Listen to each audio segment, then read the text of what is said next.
So that's what we're plugging into. So we're doing, he's What does doing that it- look like? That just looks like seeing what they have that fits our clients' needs. So naturally, by surveying the clients, what is it that How many young people that you have in your programs that are also in some of the DYCD programs? Do you have the overlapping of those programs? Right, but we just implemented this. So as a result of such, I spoke with Keith Howard. Keith Howard's team did a whole presentation on what programs they have available. So as a result of such, we're looking into these programs to see what we can segue into instead of trying to recreate the wheel. But that's not what I'm asking you. I'm asking, so let me finish the question so you can give me the answer that I'm looking for. I'm asking you, so how many young people that are on probation that are in some of those programs? How many young people who are also ACS and ACS custody and have different those cases that are also on probation? Do you have those numbers? Do you have those numbers, Matt Granoff? Like, I'm just trying to see what's the overlap here, because so often a lot of these kids are in all of these programs and figuring out how are we communicating all these different things and having holistic plans opposed to it having separate plans. So that's why I'm asking these questions, not just saying how are you plugging the kids in the programs, because that's easy. So if you don't have that, I would love to see how we can start working on that, because I did ask this question before. This isn't a new question. I asked this question when you first got here, when we had a joint hearing with Criminal Justice and ACS and DYCD. And I'm just asking this because this is a follow-up question from almost a year ago when I asked it before. And so I'm asking, do we now have the overlapping number of young people that's being served in all of these different programs? So I apologize because I don't remember the question from a year ago, and my apologies that I didn't, because I try and remember what's said here. No, I don't want you to remember it. But with that being said, that's going to be part of what he's doing now while he's looking into it, also assessing who's already in some of those programs. We do have the summer youth employment that we work with them with. How many young people did we have last year?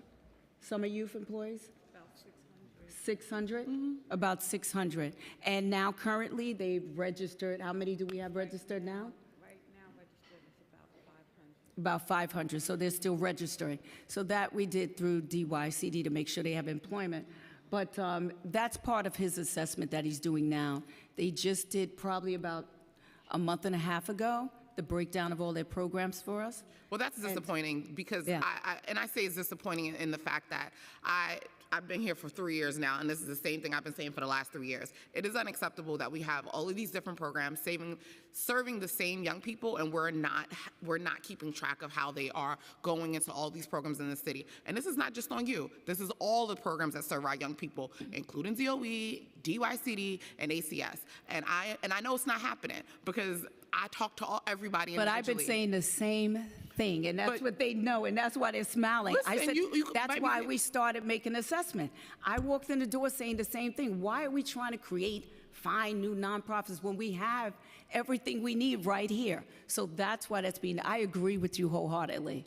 Wholeheartedly. That's what I said. Listen, again, I've been here 3 years and it still hasn't happened. And I've offered up my services to be supportive of making these things happen and say, how do we work together? But it clearly is not resonating because 3 years later, we still don't know. And that's really disappointing. But well, I can assure you, I'm here a year, I think in a couple of days. The next time we're back here, we're going to have before we're back here. Yeah, I'll reach out to you. Reach out to me before. I'll reach out to you and we'll have it in place. I can assure you that. Thank you, Councilmember. Thank you, Councilmember Stevens. I mean, I think just the big thing here is that we're relying on these programs. We're relying on the Department of Probations to tell us what is needed to scale up these programs. The providers know what's needed. They are ready, willing, and able. They want to scale up. They want to bring in more staff. They want to offer more services. They want to be able to recruit and retain staff at the right salary rates, so folks don't have burnout because we're taking on hard work, and so we really need the budget to reflect that growth and work that we need from these programs in order to reduce the population at Rikers and prevent people from going there in the first place. Like, this is the biggest role. This is the key strategy and the key pillar. So I'm hoping that when we're back here in April, we can see something different. And mental health. Mental health, so absolutely. Mental health is key. That's what we're looking at. What was in place with probation before, they weren't doing the work, they were doing referrals. There was some clause where they were hired to do the work and couldn't do the work, whatever it is. That's what I'm looking for right now, the big I'm vendor. not sure what you mean by that, so Yeah, it would it was- I be wasn't helpful sure. if to say that, to have some more detail Yes. provided, because those are big statements. And so from my understanding, as you just mentioned, we know who the people are who do this work. We know who the providers are. They're going to be here all day testifying. So it's not like we can't have these conversations. And they are, like I said, wanting to do the work. I can't imagine that they're not delivering. I can't imagine that they don't have metrics of success that are beyond just attendance. I think some of this stuff is beyond what you can put in numbers. You know, you're trying to change people's lives and set them up for success and put them into transformational opportunities, and that's not always something you can capture in a number. And we still have those vendors working with us, with the exception of one. They're in all the other programs. And when I tell you the evaluations that we have received, and you could speak to it if you want, are tremendous now. We've met with all of them. They agree with us. We're seeing certifications. We're seeing jobs. It really is a complete turnaround on what we're seeing with them. So those next step providers, with the exception of one, are still in DOP programs. And you do see a tremendous difference. I think we would just like to see an increase to their support. Okay, I think we're going to take a break. Thank you so much, Commissioner, Thank for being you. here. Thank you. Thank you to everyone else who's being here. We're going to take a break. Thank you.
All right. Welcome back. Panel 2.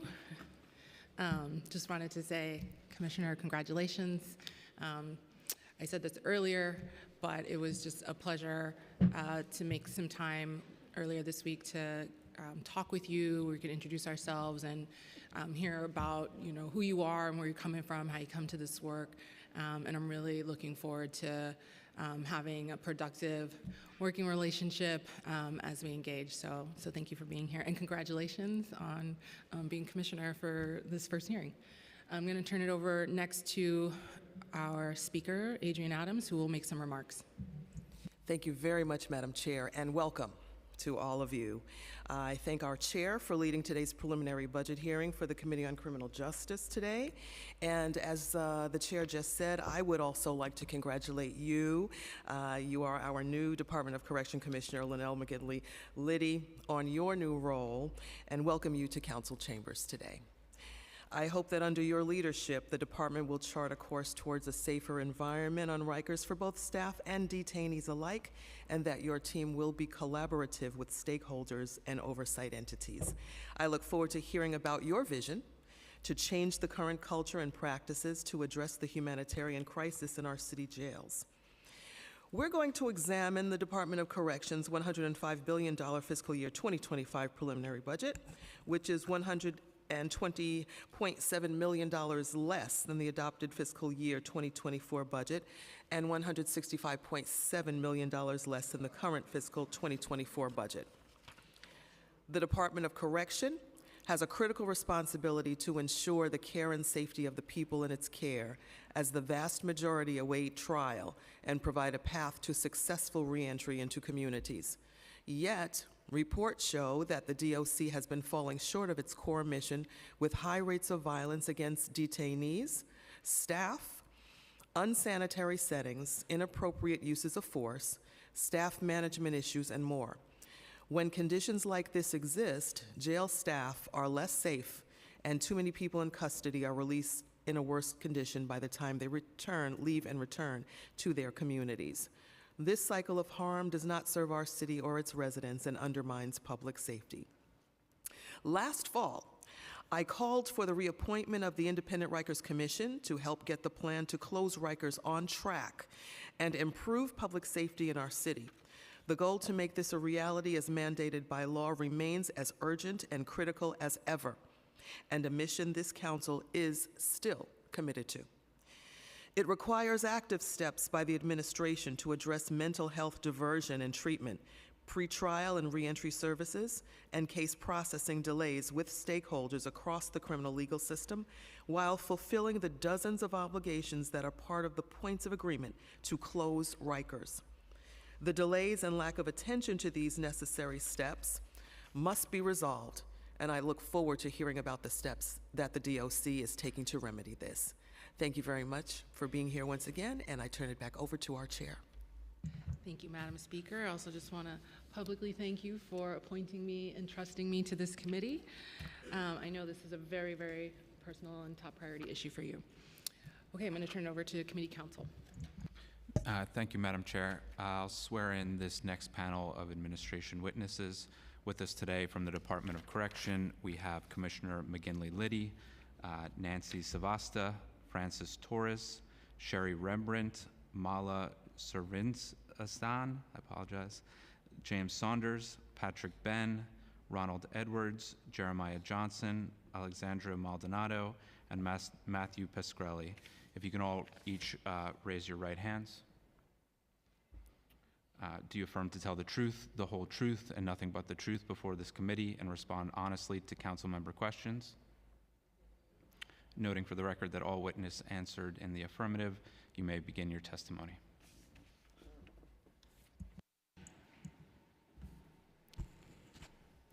Good afternoon, Chair Nurse, Speaker, and members of the Committee on Criminal Justice. I am Linnell McGinley-Liddy, Commissioner of the New York City Department of Correction. My colleagues and I are here to discuss the preliminary budget for fiscal year 2025 and my vision for the future for this agency. Today I'm joining you as the department's newest commissioner, and I'm proud to deliver my testimony alongside our First Deputy Commissioner, Francis Torres, Acting General Counsel Nancy Savasta, Deputy Commissioner of Budget and Finance, Mala Srinvasan, Assistant Chief Sherry-Ann Rembert, Assistant Commissioner Alex Maldonado, and other members of my team. Although I'm new to this role, I'm not new to the department. I've served DOC for over 8 years. During this time, I've become familiar with our policies, our facilities, our legal matters, and our people. As Commissioner, my unwavering commitment to this agency has only deepened, and I consider it a privilege to lead the men and women of the Department of Correction. Corrections is a law enforcement job, but it also involves human services. That is how I've always seen my career, and I encourage our staff to think about their roles. As many of you know, I joined this agency in 2015 with the goal of giving back to a city that has given so much to me.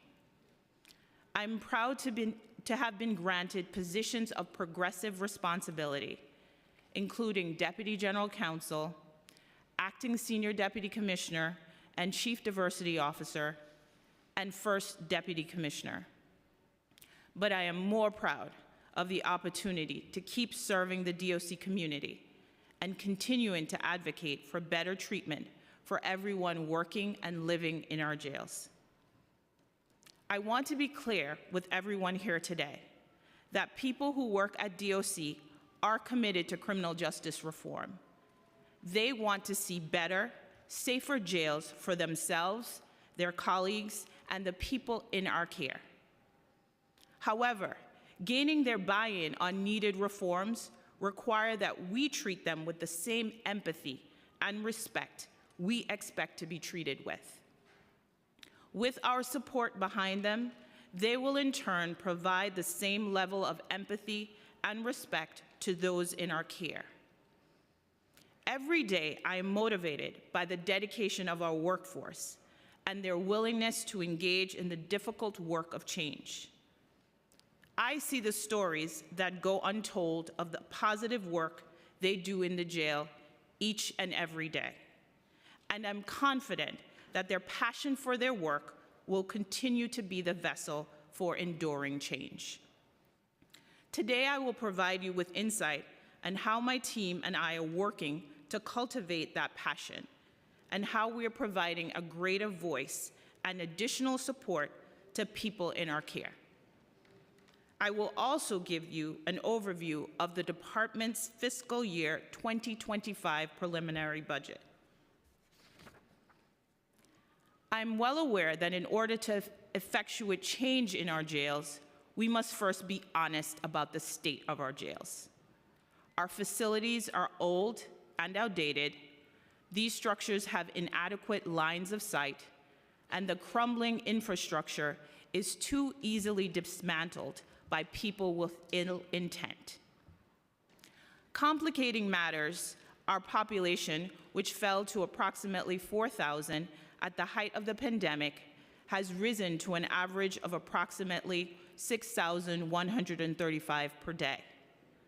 Of those individuals, over 500 have been detained for longer than 2 years, and over 20% are being held on a violent felony charge. These challenges are further compounded by high levels of workforce attrition. Over the past 4 years, the department has attrited nearly 3,500 uniformed staff. This decline in staff plays into our difficulty in managing a highly concentrated violent population and has contributed to a demoralization among our workforce.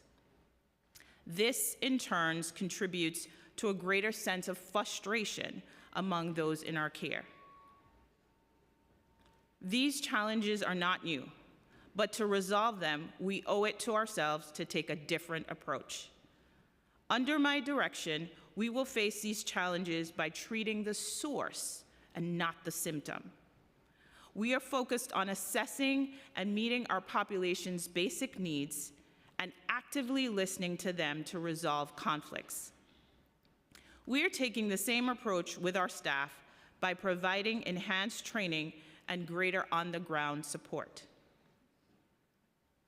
As Commissioner, I firmly believe that to lead the jails, you need to tour the jails. To that end, I've instituted a mandatory touring schedule for all uniformed and non-uniformed leadership. On these tours, my team is expected to speak with staff and people in custody, address any issues they see in real time, and report back to me on their positive observations as well as areas of concern. I hold myself to the same standard and continue to tour our facilities as well. Regular touring is critical for our success.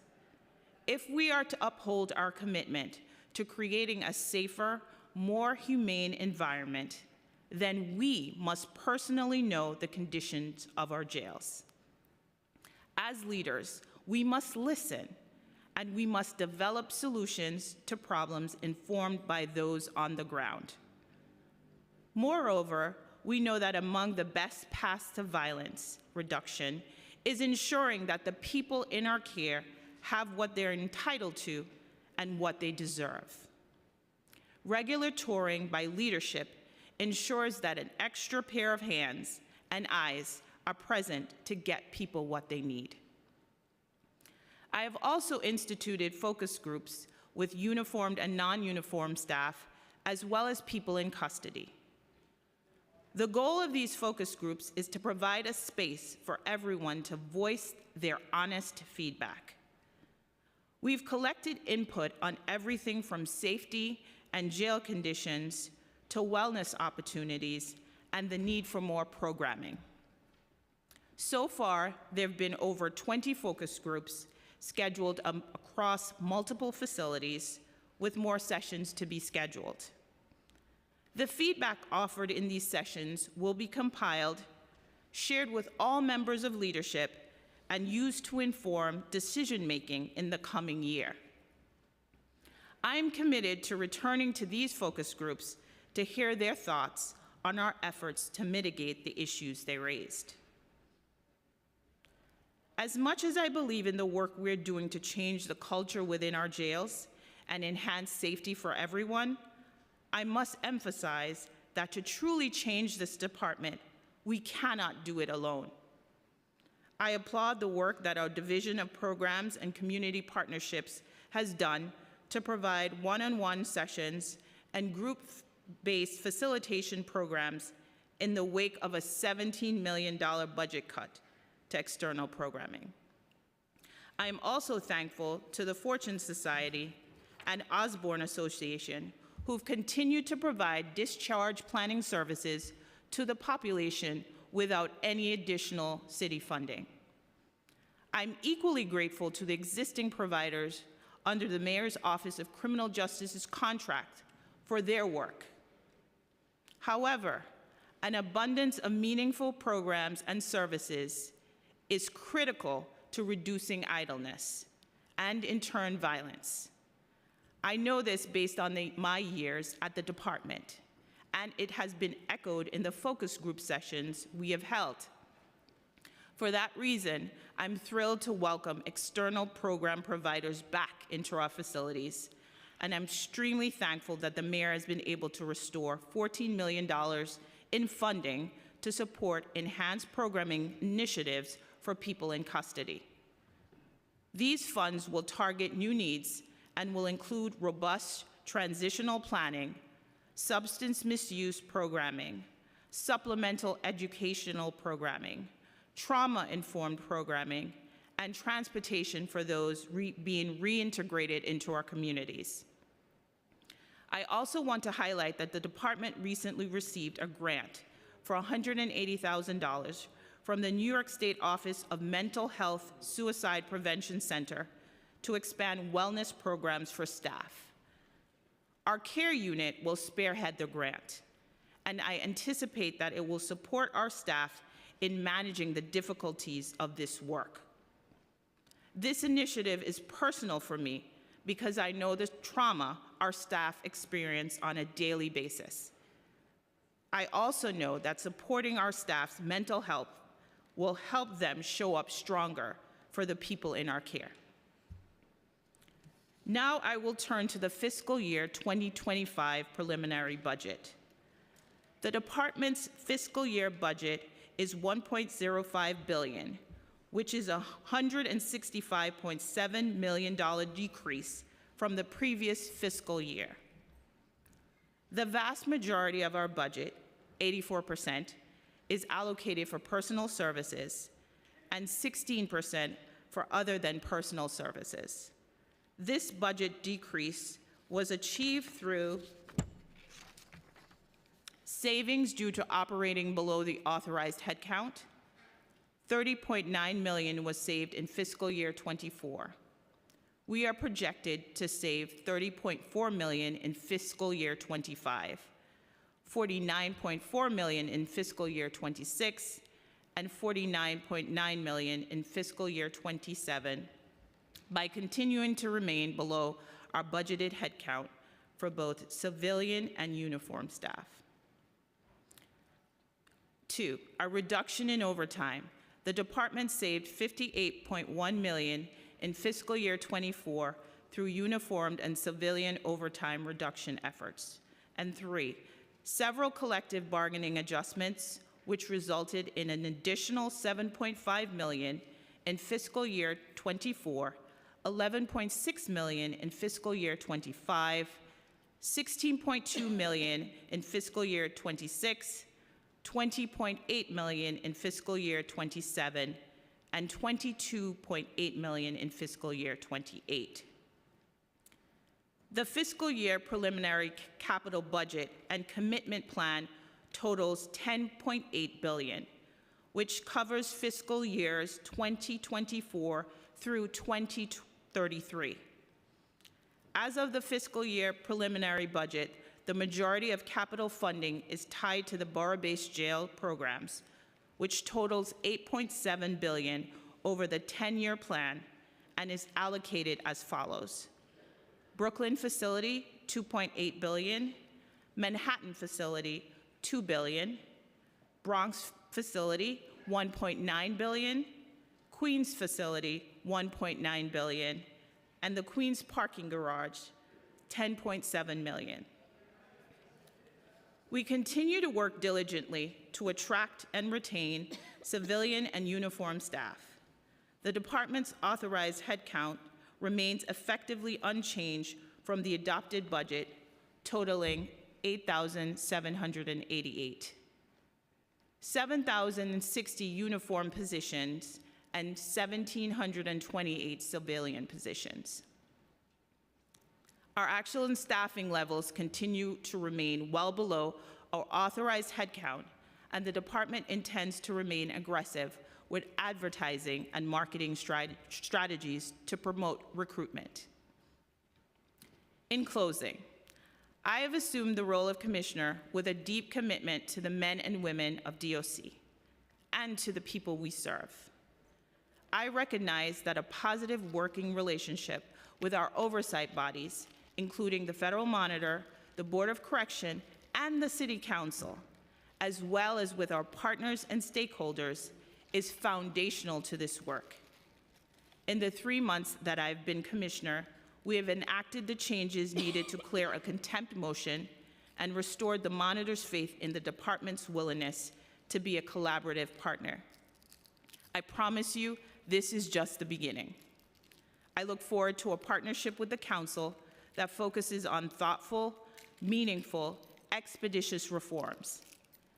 Achieving a safe, secure, and a humane environment for those who work and live in DOC facilities is my ultimate priority. Moreover, I understand that this is a job of service and that accepting our present challenges with humility is what will lead us to create lasting solutions. The department's issues are complex. Nothing will be easy, but I will not entertain failure. If I didn't think this city could make the necessary reforms, if I didn't think we could create a safe and humane environment for both staff and everyone in our care, I would not have committed myself to this work. I look forward to working with the council toward our shared priorities and reforms. Thank you for the opportunity to speak today. My team and I are available to answer any of your questions. Thank you so much, Commissioner. We're going to now turn it to our speaker for any opening questions. Thank you, Madam Chair. Once again, welcome, Commissioner. Dare I say that it feels that the DOC finally got something right in appointing you to this position. This is your first preliminary budget. We welcome you again. The council was heartened to read in a February 26 status update that the monitoring team observed an immediate change in approach and dynamic under your leadership, and that the department has made important strides in returning to a more collaborative, we love that word, and transparent, we love that word even more, relationship with the monitoring team. However, the council continues to share the grave concern about conditions in the jail. As commissioner, you're responsible for marshaling the department's significant appropriation of taxpayer dollars. Can you describe your vision for prioritizing the department's budgetary resources to address the issues of staff management, violence and safety, and transitioning the department to borough-based jails in the coming fiscal years? Thank you for that question. So, like I said initially, the work is, we understand that there are challenges that exist, but we are working collaboratively with the monitor to ensure that we are addressing those challenges. With respect to the staffing, I will have Chief Rembert go into a little more detail on the staffing, but what I can tell you in the last 4 years, we've attrited approximately 3,400 staff members, uniformed staff members, and we're working to actively deploy our staff to ensure that they're deployed on posts that are needed within the jails. We've created a new unit called the SMART unit, which manages deployment throughout the facilities to ensuring that we are not, people aren't working triple shifts. We're minimizing that, in addition to making sure people are efficiently deployed to posts. With respect to staffing, I'm just going to turn it over to Chief Rembert just to give a little bit more context on the staffing and all that we're doing right now with respect to staffing. Good morning, City Council Board. My name is Sherry M. Rembert. I'm Assistant Chief for the New York City Department of Corrections. Our agency has a multi-pronged approach to reducing overtime expenditures. The first is embracing in technology.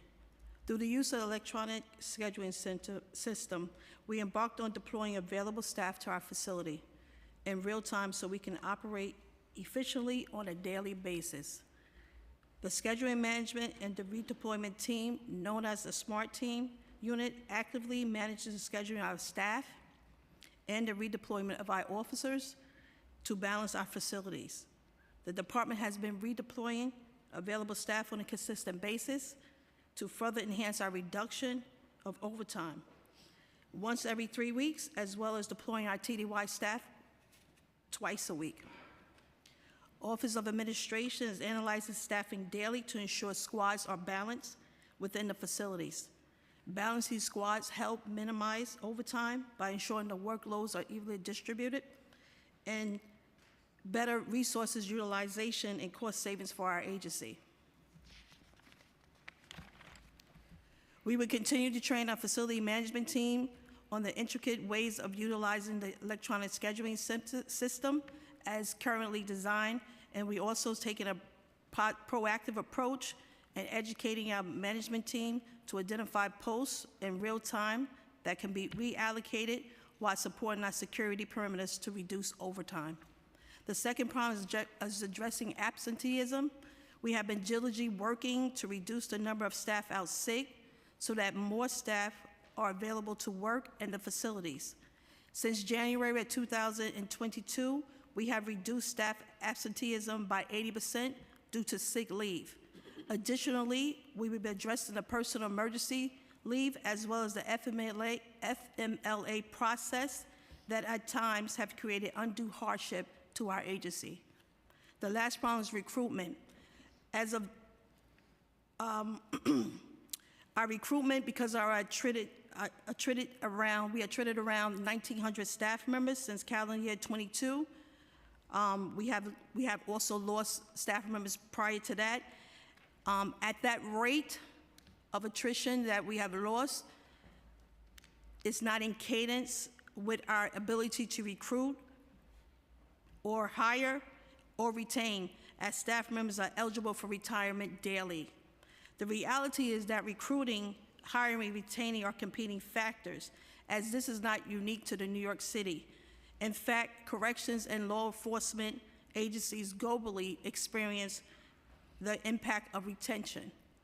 As such, we will continue to coordinate with city leadership and partnering agencies through Rikers Island Task Force to increase the reach of recruiting efforts and problem-solving barriers to hiring.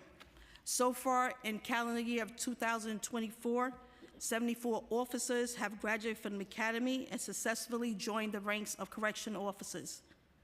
On Thursday, March 7th, we had a recruiting class of 82 started the academy training. Lastly, it's important to recognize that the department has completely neglected the organization held for decades. We cannot simply hire our way out of this. We must also think about how to build and sustain a workforce that is trained in correction best practices, that has ample professional development opportunities, that is professional and accountable, and that receives the support needed to do their jobs and remain in the Department of Corrections. Thank you, Chief. With respect to violence reduction, we know that's an issue. So one of the initiatives that I started was touring, having everyone, all of the uniformed and non-uniformed leadership, they're supposed to be touring the jails every other week. And there's a set schedule where people are touring and doing meaningful tours. With more eyes and more ears and more hands on board, you are able to see what's happening in real time. If there are any issues happening in real time, you're addressing it in real time. One of the other things that's been really a challenge for us is the infrastructure, right? We have old jails and we need to make repairs to those jails, but we are also in a place where we can't utilize capital funding to do that. So we're constantly making changes and shifts to ensure that we are meeting the standards in terms of making repairs in our jails. But one of the things that's really critical for this department, and something that I've noted upon assuming this role, it's programming is essential, right? Programming is essential to ensuring that people aren't idle and that we are providing them with a tool that's critical for their success. And that's critical for them once they leave our care. I have FDC Torres can talk a little bit more about programming initiative that we have underway as a result of the new funding and all of the programs that we're going to be rolling out to the individuals in our care. Good afternoon, Madam Chair. My name is Francis Torres. I'm the first Deputy Commissioner for the New York City Department of Correction. The Commissioner has already shared with you what it is that is needed as part of our violence reduction plan. Last year, I found myself in these chambers because we needed to go and explain to the council members how the department was to do insourcing as a result of the loss of the $17 million that were used for jail-based targeted approach. During that conversation, we laid out for the council what it was that our counseling staff, primarily assigned to the Division of Programs and Community Partnerships, were going to do. Know that the Division of Programs actually mapped out a plan of action to absorb the insourcing. We began by having conversations with Local 371. We also had large meetings with our associate correctional counselors, level 1 and 2, as well as our program counselors. Those civil service staff members were the ones primarily becoming responsible for insourcing. Insourcing being defined as the provision of one-on-ones and group facilitations with a robust evidence-based curricula as well as best practices. Once we did that, as a division, we mapped out a training component, meaning they had to be done in different sessions, combined of refresher trainings with new trainings. Let me just share with you the following. Staff members assigned to the counseling unit had done one-on-ones and group facilitation prior to jail-based. In fact, they had done so in 2015. So we needed to bring them back to what they used to do. Once we did the training sessions, and we divided training in 2 different sets. Training sessions that will go from July of last year through December of last year, and additional sessions that would be done this year. In doing so, we laid out a complete schedule on how counselors would be assigned, and in fact, we deployed the counselors based on the housing area's needs. I gotta tell you that the Division of Programs has done a phenomenal job. And what is it that is under our care? There are other providers that are still on the ground. Contracted providers by MOTJ. We have at least 15 contracted providers that afford enrichment programming, and I'm glad to share with you that the Division of Programs has onboarded 3 additional contracted providers. As part of workforce development, we have a memorandum of understanding with the Department of Education. That memorandum of understanding allows our department to afford certificates and certifications in different job market opportunities. But let's go to a question that I'm sure will rise, and I would like to be proactive and share the following. There has been an announcement made of $14 million coming to our department thanks to the support of the administration. In receiving those $14 million, insourcing will remain with the members of the Division of Programs and Community Partnerships. This new funding that is coming to us will allow us to focus on very specific programming needs that we have identified. We will be able to create robust transitional planning. We will be able to incorporate substance misuse programming. We will develop supplemental educational programming. We will also infuse our curriculum by having trauma-informed programming. And lastly, offer transportation that will guarantee the transition of those being discharged into our communities directly to community-based organizations and other services needed within the community. Thank you. Thank you. All of that sounds very promising to me. In taking a look at some of the programming that you just mentioned and the work that's been done, the sessions that you've had, and even some of the programs to come and establishing those programs, can you give us some examples of some of the biggest needs that you recognized within these sessions from your population? Well, first of all, thank you so much, Madam Speaker.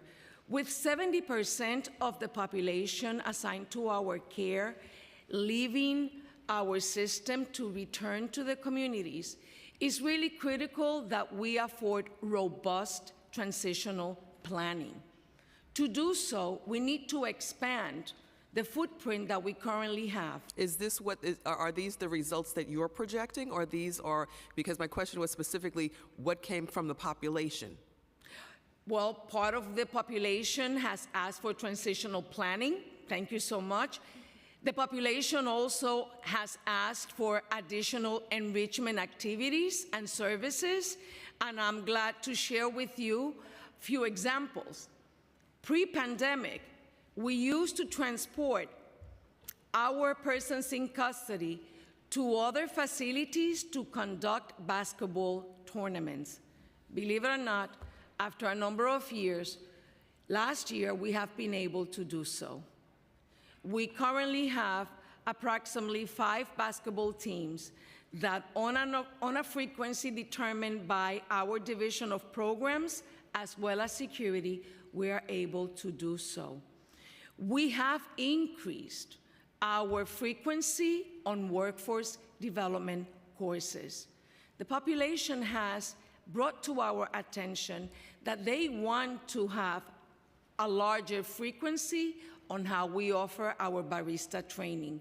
They want a higher frequency on how we offer OSHA certification, CPR, and believe it or not, they want more barbershop training.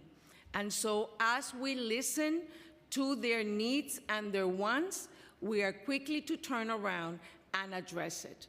We have onboarded more additional providers to target their needs.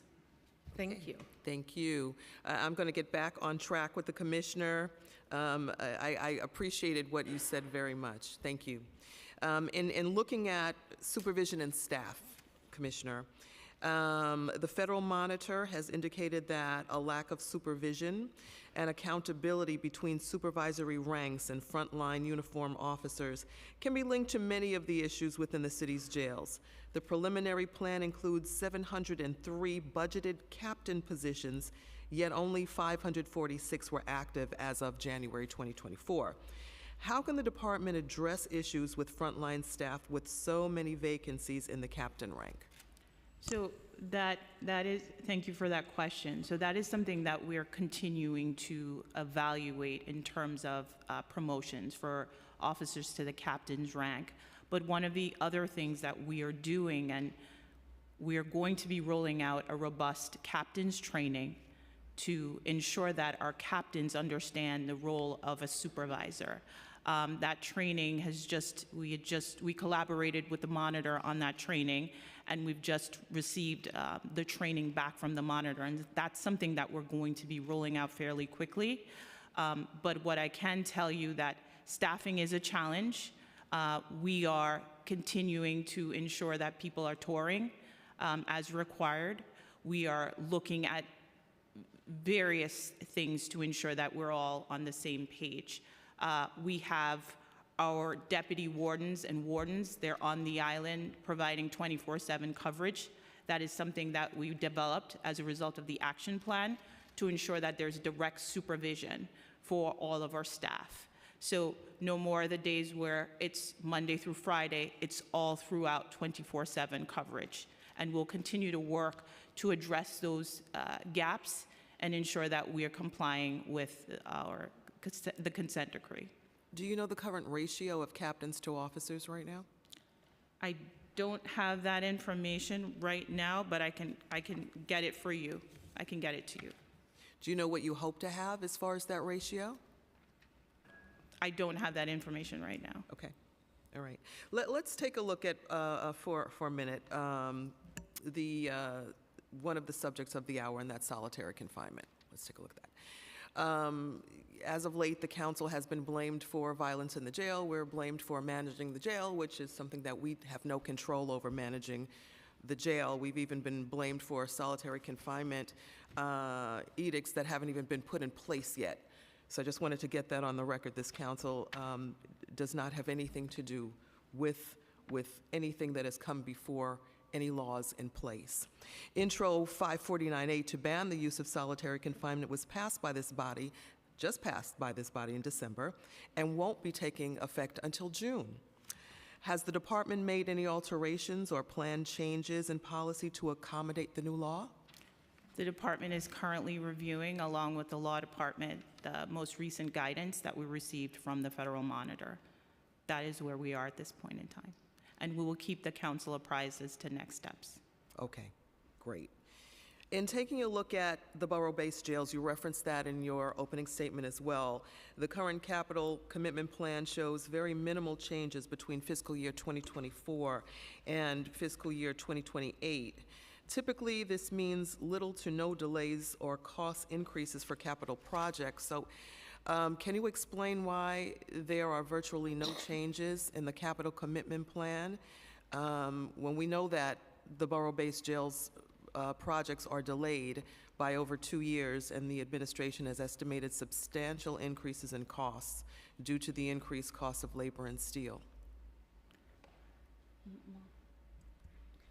Good afternoon, everyone. My name is Alex Maldonado, and I'm the Assistant Commissioner for Strategic Initiatives, and I oversee the Borough-Based Jail Program on behalf of the department.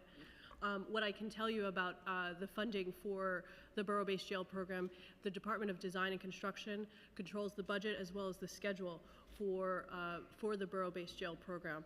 So you would not see that.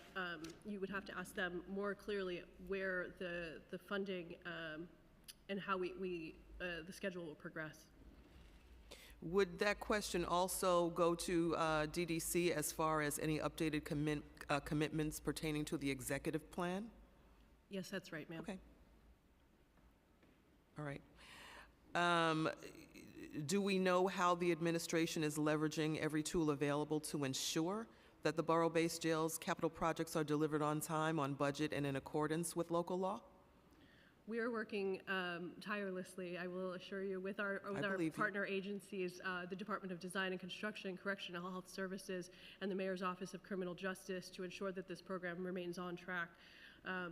We have established an internal team, a transition team, to ensure that a seamless transition into our new facilities. Okay. Are designs substantially complete for the Brooklyn Borough Jail? We are at approximately 50% of design development for the Brooklyn facility. I believe you can see renderings online. It's a beautiful building, inside and out. That's good to hear. Has the DOC done any staffing analysis for the jail based on those designs at all? Now that we are at approximately 50% of design development for the Brooklyn jail, we are at a comfortable place to do a proper staffing analysis. Before, we were still trying to figure out where program spaces were, where posts would be, for example. But we hope to complete a staffing analysis within the next month or so. Oh, that's a good time frame. Can you share that with the council when you get that? Absolutely. Thank you very much. Let's talk a little bit about transportation to court then. A year ago in this hearing, Commissioner, I did ask your predecessor about one of DOC's core missions, transporting people to court. We were really pleased to see in the PMMR that you were up to 98% on this. Are you aware that, though, there's been a missed deadline currently this week to report on court transportation stats? No, I'm not aware. We will remedy that right away, Chair. Who's responsible for that? Point them out. We want names. We will get that information to you. Okay, all right. I just wanted to mention something also. In your opening statement, you referenced violence in the population numerous times, right? I heard violent population, percentage of violent population, violence in the population, but I didn't hear you really reference the mental illness percentages in your opening statement, even though we know that half of the population suffers from mental illness. So can you dig a little bit more into that, what you foresee as far as the population is concerned, mental illness, what your needs are, what you're currently doing to address mental illness in the jail? So what I can tell you is that upon admission into our facilities, everyone goes through intake, and one of the things that happens is that they're met with a clinician to discuss any mental health issues. Based on that conversation with that clinician, it's determined what housing is appropriate for the individual. We work closely with our partners at CHS to ensure people are getting the care that they need, and we're constantly discussing different cases with them, joint action reviews, and in those types of settings to talk about how we can provide the best possible care for people in our custody. That work is ongoing. I have the Deputy Commissioner of Health Affairs. He can give you a little bit more information as to, because he has day-to-day contact with CHS. DC Saunders. And along with that, you can add into that what I'm thinking about as well, the relationship between the violent population and the population with mental health issues. Need to put, Thank you. Can you hear me? yes. I'm James Saunders, Deputy Commissioner for Health Affairs, Compliance and Quality. Thank you for the opportunity to discuss these important matters today. With respect to mental health services, I can tell you that over the past several years, we've seen a significant increase in the percentage of the New York City jail population that struggles with mental illness. Today, anywhere from 52 to 54% of the jail population are known to mental health and have received some form of mental health treatment while in custody.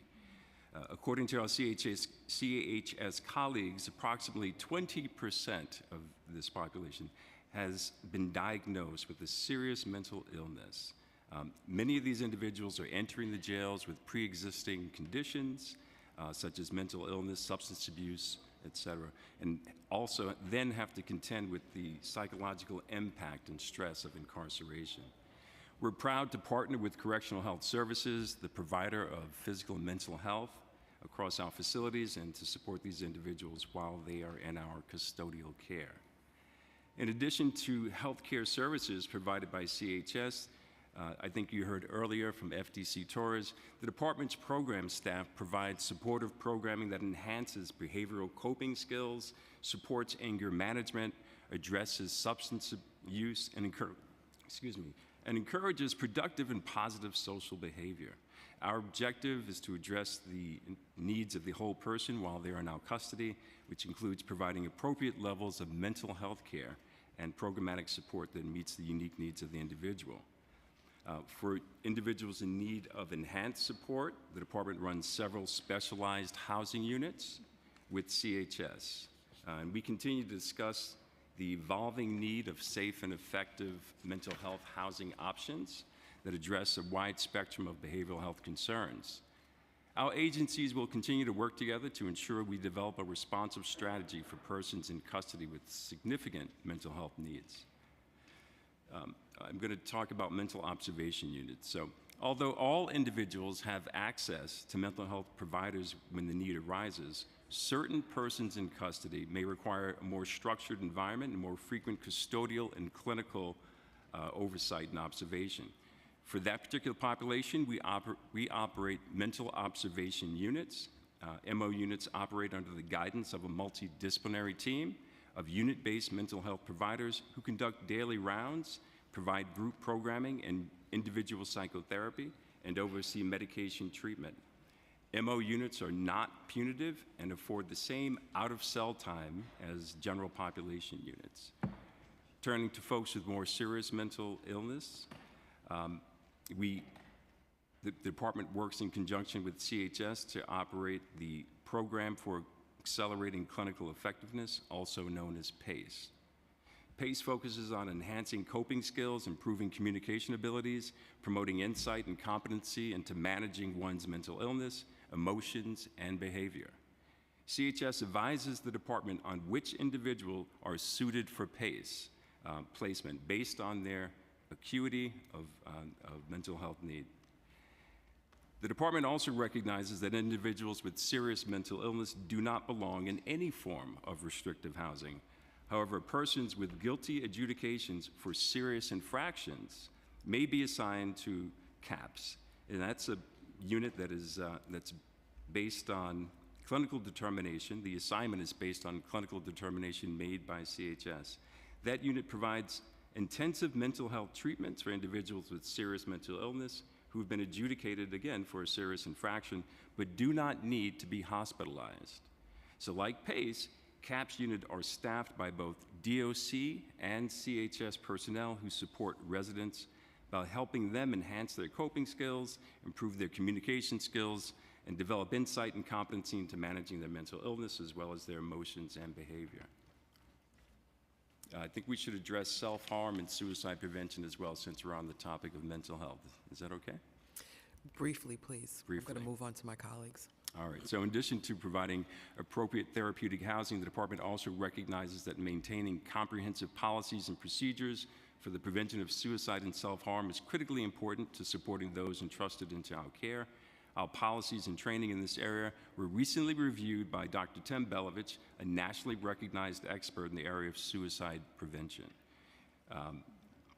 We recognize that during the pandemic, the rates of suicide increased, especially in folks who are incarcerated. In our jail population, if you look at the demographic, about 57% of the jail population is comprised of individuals between the ages of 19 to 34. The overwhelming majority are people of African American descent and Latino men. In addition, I'll strike that. So we do focus on training and education as well in these areas. All members of service receive training in mental health first aid, suicide prevention, and CPR certification at the Academy. We also offer crisis intervention training to staff assigned to mental health housing units. Crisis intervention and de-escalation is now offered through an online class. And all officers are trained on the department's suicide prevention policies, which are reinforced through roll call refreshers. In addition, we have posters placed throughout the facilities and other means. So I'll stop there for any questions. Just to follow up, and thank you, just to follow up, any idea or percentage-wise on, once again, the numbers, I will say, of violent, quote-unquote, offenders associated with mental health issues? I don't have those stats at my fingertips. I'll have to look to other colleagues, or if we don't have that, we'll have to get that for you. Okay, thank you very much. I will turn it back over into the capable hands of our chair. Thank you, Speaker Adams. Okay, so I'm going to start with some just basic changes in the preliminary plan. The budget remains relatively flat from year to year, but can you explain why there is such stable growth across the plan period, considering DOC's operational challenges in the past few years? I'm going to turn that over to our Deputy Commissioner of Finance.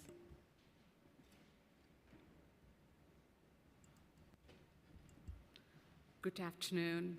My name is Mala Srinivasan. I'm the Deputy Commissioner of Budget and Finance. In terms of in terms of the budget, our budget for fiscal year 24 is $1.2 billion, and versus compared to a budget of 25, $1.05 billion.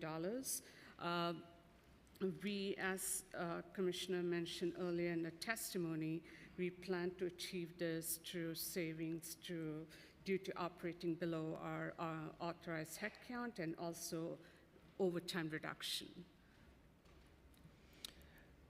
Thank you for that. In the fiscal 2024 adopted budget, additional units of appropriation for transportation, personnel services, and OTPS funding were included in DOC's budget to increase transparency. When will the budget reflect the full realignment of new units of appropriation that were added at adoption? Thank you for that question. The budget currently reflects the way the council had requested, and it does reflect everything by the particular UFA and budget codes. Okay, thank you. I'm going to move to staff allocations. We see there are about 307 staff allocated to VCBC in fiscal year 2025 in the preliminary budget, even though the facility is closed. Does the department plan to utilize that facility at all? Why would there be staffing allocations for a closed facility?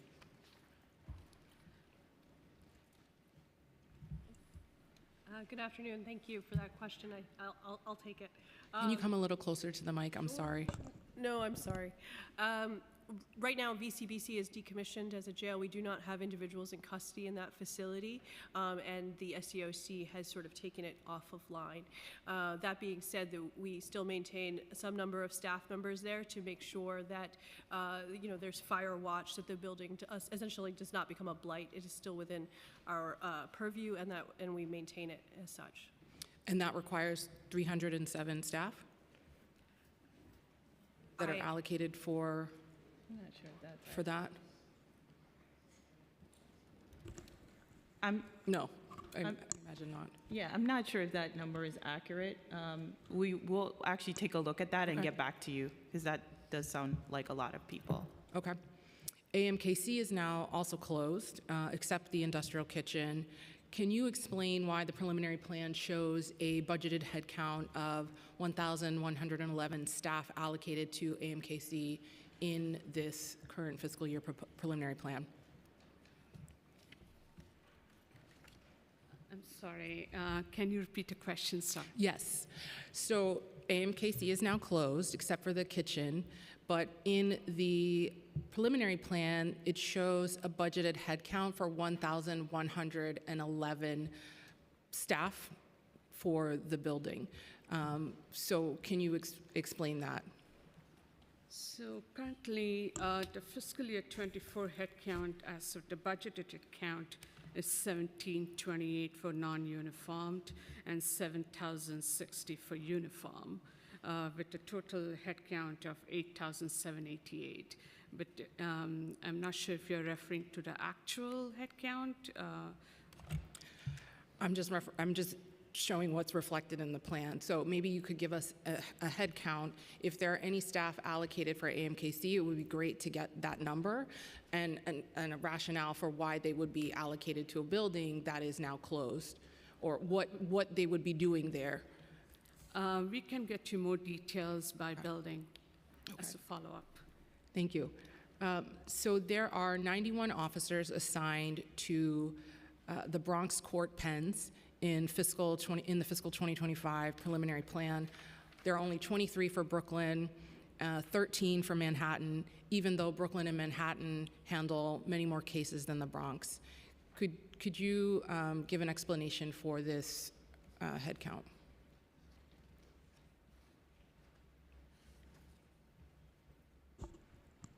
So I'll have to take a look at that, but we'd have to make sure that those people are actually assigned to the Bronx courts. We will follow up with you after the hearing. Okay. It would be great to get a head count of the actual staff assigned to the different pens. Okay. Given the relatively small size of recent academy classes, why does the budget allocate 122 training academy staff, including 110 officers, at a cost of $13 million?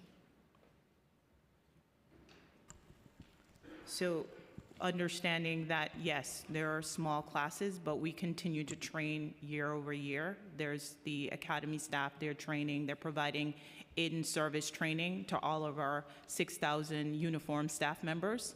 And it's not just limited to recruit training. We have our acting deputy commissioner, Jeremiah Johnson. He's here with us, and he can actually walk you through some of the work that they've been doing at the academy. Dr. Johnson.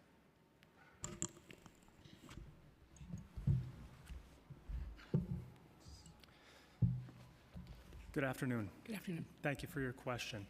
At the Training and Development Division, we do have a staff that's reflective of the numbers that you provided. Our staff are actively providing both initial recruit training, which commenced yesterday at the NYPD Academy, and we are also conducting ongoing in-service trainings across DOC for both uniform and non-uniform staff. This includes trainings that involve ongoing certifications for compliance purposes, but there also is a professional development aspect to many of our offerings at the Academy to ensure that our members of service are equipped with the leadership skills necessary to produce the outcomes that we want to see at the Department of Correction. Okay, understood. So you have somewhat over 200 people, including the academy staff and officers, to do ongoing training for workforce development and new classes, what I'm understanding.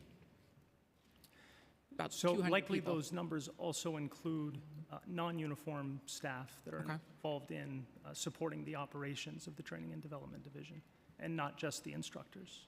Okay. I'm going to turn to programming. I think that's like the biggest thing that we'd love to dive into.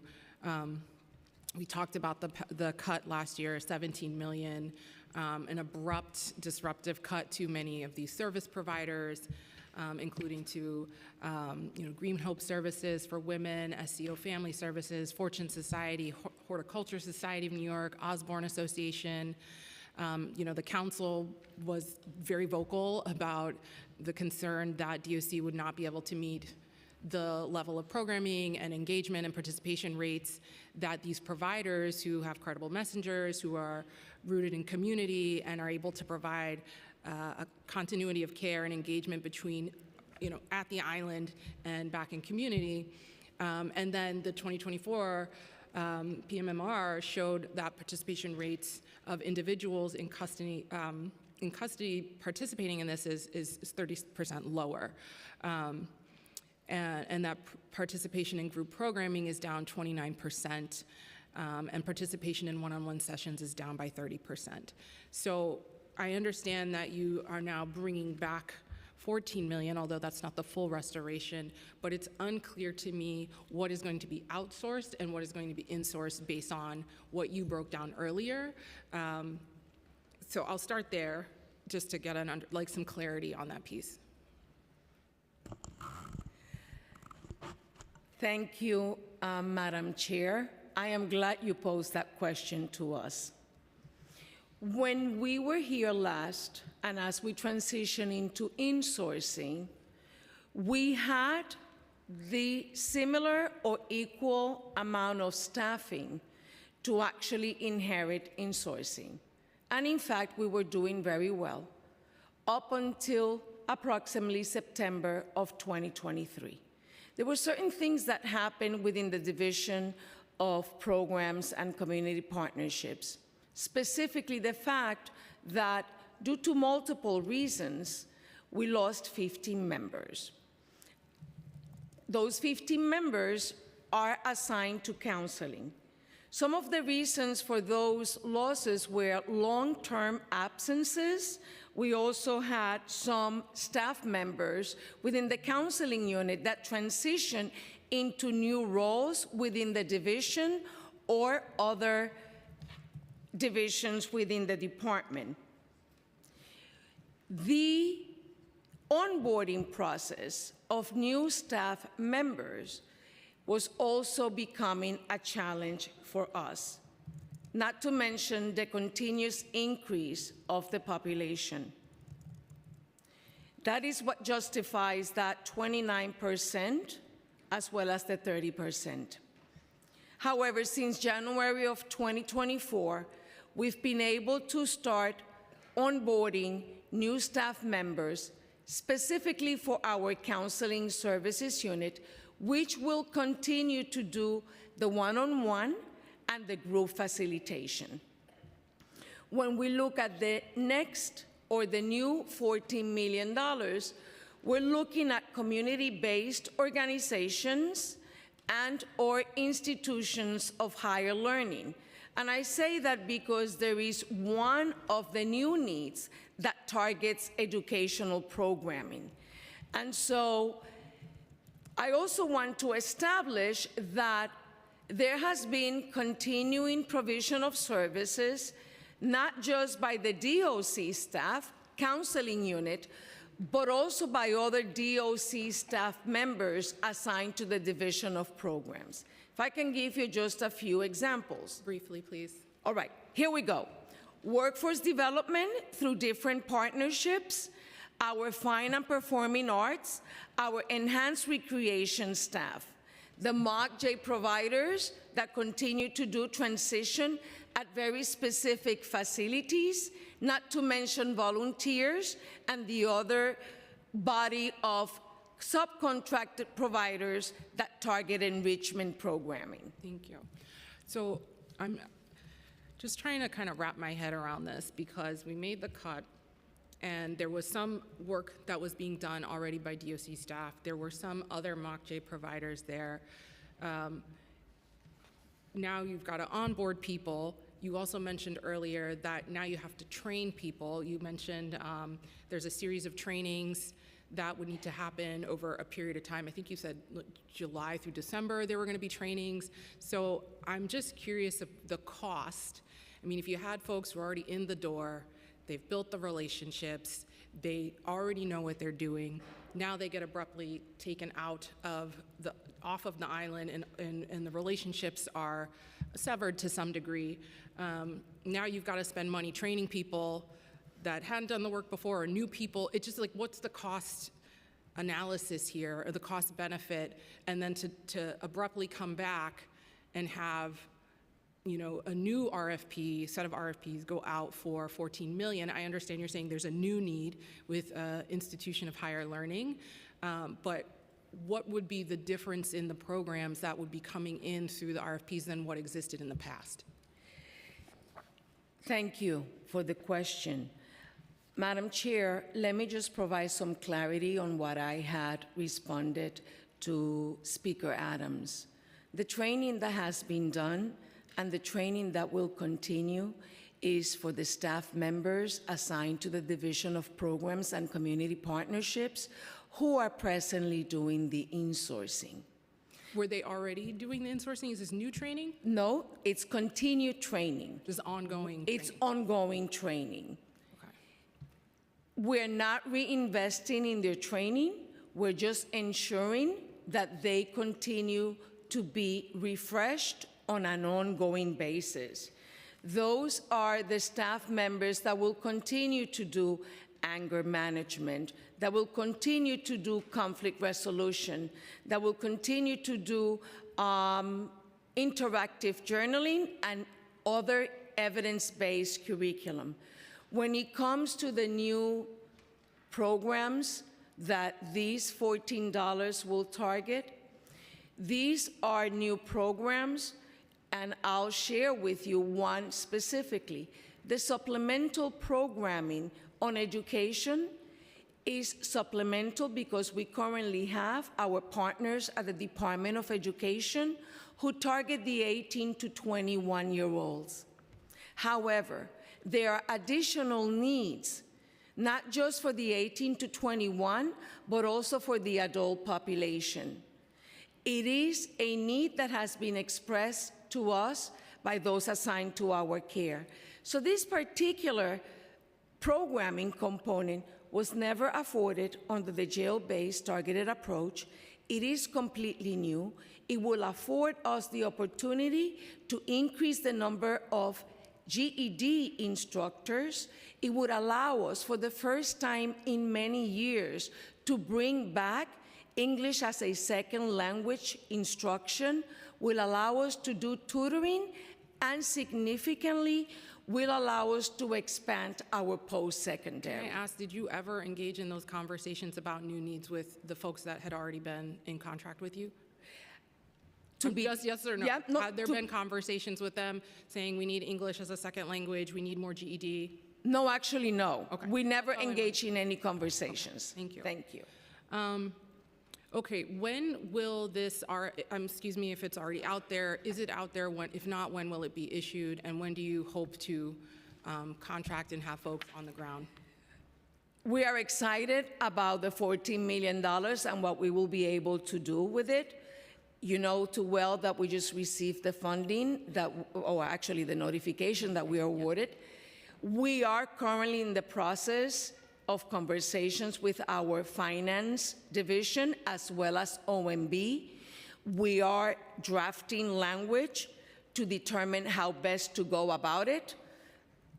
We're drafting language for an RFP, Yeah, so knowing too well, yes, it's about 10 months to 15 months. 10 months, wow. Okay, I'm just curious about the service gaps there. You're saying you're doing the insourcing, but the own report of the city is showing that the programming participation has declined. You're not engaging at the level they were. I understand the reasons you identified very clearly, but now an additional 10 months is going to go, and there are people still there idle with nothing to do, looking for things. I understand you have some programming, but I'm very concerned about that service gap.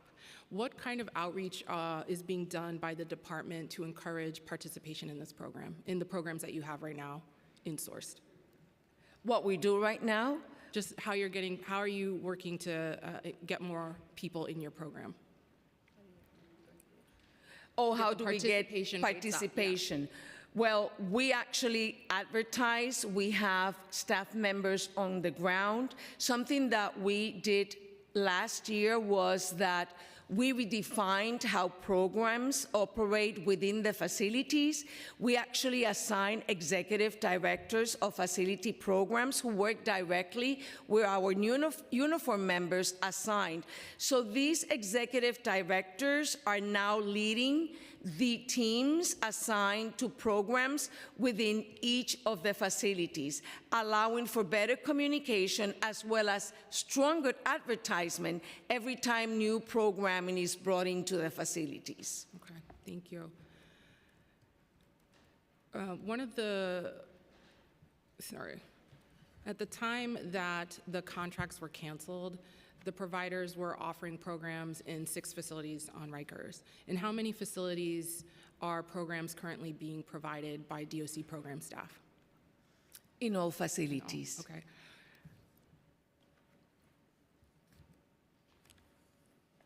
Okay, thank you. Oh, sorry.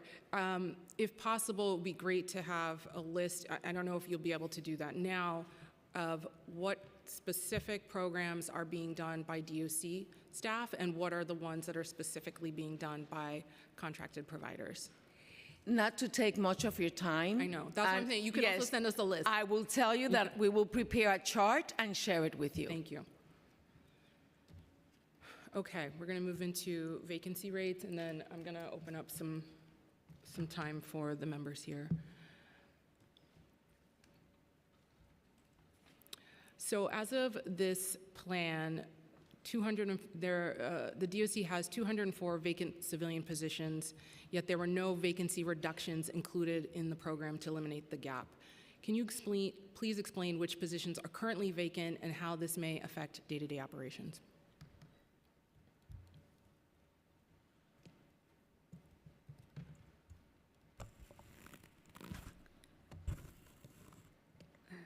Hi, thank you for the question. Are you referring to the vacancy numbers for this fiscal year or? As of this plan.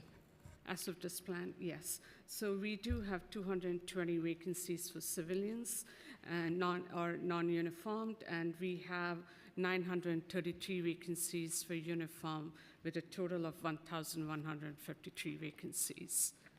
Yes. Are you? Sorry, if you were looking for more. That's fine for the number. I'm just curious, I believe it was in 2019 or maybe 2020, there were about 1,029 staff who were reported as chronically absent. And over the last year, we've kind of had a hard time getting a concrete number of how many of those folks have returned to work consistently or have been terminated. Do you have an update on how many folks are right now considered chronically absent? We can share the details, how many are currently absent, or in terms of terminations, we can share the details. You don't have that now? Just bear with me. I feel like that would be a number that could be pulled up.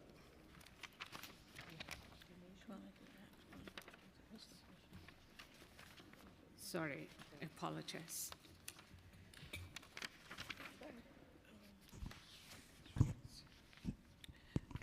Hello, and thank you for the question again. You requesting the chronic absence? Yes, the number of staff that are right now currently reported as chronically absent. Out sick, however, whatever the terminology used. Okay, so total out sick currently today is 362. As of March 7th, excuse me, yesterday, is 362. And the total for indefinite sick, which is our chronic, is 200.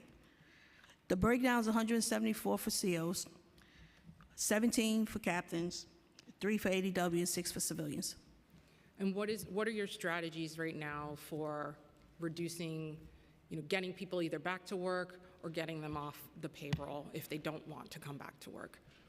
So I just want to point out, like at the beginning of January 2022, our sick numbers, we had approximately about 2,600 people out sick. And shortly in the spring, I took over managing the health management division. And we were able to decrease the number of people out sick by 80%. What we're doing is we're looking at individuals and determining whether or not they are medically incompetent, and then the department moves forward with charges for those individuals, right? There's a path in terms of settling those cases, and there's a discussion if people are going to come back to work or they're going to be separated from the department. We continue to communicate with staff who are out. In addition, we have a lot of staff who are medically monitored for injuries that they've actually attained while on the job. And so we have a process to manage our medically monitored individuals as well. Some of those individuals may not necessarily have, they may not be facing individuals in custody as they go through their treatment, and they're ready to return to their full status. But that's something that's ongoing. The Health Management Division is looking at that very closely to ensure that people are showing up for work. Okay. And we've made significant strides. With the exception of folks who might be on a medical monitoring program, what is the average timeline between identifying someone as chronically absent to taking some course of action that either brings them back, makes a final decision that you're back or you're not? So typically, if the policy is if somebody's out for 40 days or more, but part of that analysis is to determine whether or not it's a work-related illness, right? If someone's out as a result of an on-the-job injury. But our team works closely, the Health Management Division team works closely with our Trials Division and with the facility to get the information. So, no, I understand. I was just trying to get, like, if there's an average number of days, like, is it a year? Is it 6 months before we get to an ultimate decision? I understand the variables. It's approximately, it can range from 4 to 6 months. Okay. Right? Okay. I'm going to pause and allow members of the committee to ask questions. Councilmember Brewer. Thank you very much. Just picking up on the chair. So I understand, but I could be wrong, that 51% of correction officers, I might be wrong, are women. Is that correct? It's 45%. Okay. Yes. So I was off by a Close. little You're bit. close. Yes. My question then would be childcare, because we all know that if your child is sick, you stay home. So my question is there some way of having childcare different kind than perhaps we would think of in our communities, because you have different shifts? So are you thinking about, this would be a new need? I know nobody likes to talk about new needs, but they are out there. New need for some kind of childcare facility in the department, not necessarily at Rikers, obviously. But is that something that's being considered? Because I think that would help your 45%. Yes, thank you for that. Thank you for that question. That is something that is being considered. We actually conducted a survey amongst our staff with respect to this same issue with childcare, and that's something we're exploring right now so we can provide to our staff. When can you update us on what your survey shows and funding possibilities, et cetera? Because I think that would make a huge difference. We can provide you an update in the coming weeks on what we got from the survey and continue to have conversations on this topic. And then maybe we can help advocate for funding, because that would be great. It's a very big need. Number 2, on transportation to the courts. I think we all want the transportation to work because, we want the percentage of those individuals at Rikers to go down for every reason. So I know it's a preliminary MMR stated 98% compliance. I was a little surprised. I'm head of the investigations unit, oversight and investigations, and that division, thank you to the department, has been keeping track of this and has been on an actual tour with the bus. So people, for whatever reason, sometimes decide they don't want to go to court for whatever reason, the experience that day, getting up so early, et cetera. So I'm a little surprised at that 98%. How do you calculate that? In other words, maybe it doesn't include the people who don't want to go at all. How does that 98% get calculated? And do you think this is an issue, transportation to court? So the number 98%, it also includes the individuals who have refused. I think that the Transportation Division has worked incredibly hard in this initiative. They actually work closely with OCA. They collaborated and built a dashboard to sort of track people as they come to court in real time for their scheduled appointments. This work is ongoing, but I've seen the Transportation Division has worked very hard to ensure people are being transported to court on time. Okay, so what are the reasons for those, do you think, not wanting to go? I think it varies. Sometimes people may not want to go to court for the case to move along. I think there are various reasons for refusing. Okay. I think we have a letter that we have sent about this topic, so maybe you could find it and respond with some of this information. Okay. Was sent a while ago. The issue of food is something of interest to me. Obviously, I think one of the reasons people don't want to go is that it's not your fault, but they may not get fed all day long at the court. So that's one big concern that we hear about a lot. But on the island in general, what's your budget for food? What's your, does it work? Does it not work? Do you need more? Do you need less? What's the status of food? Because it's a nutrition issue. There's lots of issues that I think are really important about food. Yeah, and thank you for that question, Council Member. The budget for food is right now $19 million. We anticipate, because of the rise in food prices and the rise in the population, we anticipate that we would be spending close to $23 million this year, and we are working with our oversight to add funding for that. And how much is that all contracted out? Is it no scratch whatsoever, despite having a kitchen, which I've been in? So why is it all contracted out? Why can't you do some scratch food? Maybe that would even save money. Meaning cooking. So if you're asking about is it the price per meal is basically has gone up to $8.93. Okay. Compared to earlier fiscal years. So that's for per person? Yes. Per day, per meal? Per meal. day. So breakfast, lunch, and dinner, that's the Yes. average? Right, okay. So my question is, do you do any scratch cooking? Do you do anything that's cooked there, or is at Rikers, or is it all brought in? That's my question. Hi. We do both. Thank you for that question, James Oh, okay. Saunders. So I want to address your first question, which is about food and the courts. And so the Nutritional Services Division gets a count on a daily basis of the number of individuals who need to present to court, and they supply the courts with that, with meals, carry meals, sandwiches, fruits, et cetera. With respect to scratch cooking, I can tell you that we are currently working very closely with the Mayor's Office of Food Policy to address your concern about scratch-based cooking. I don't know if you know, but the city was recently awarded a grant about $100,000 to retrain the cooks who are employed by DOC. That training is going to focus on scratch-based cooking, using more fresh fruits and vegetables in daily meals, and teaching them how to prepare a meatless meal. I like meat, more but okay. frequently. So we're trying to wrap. The mayor. We want to make sure that we combine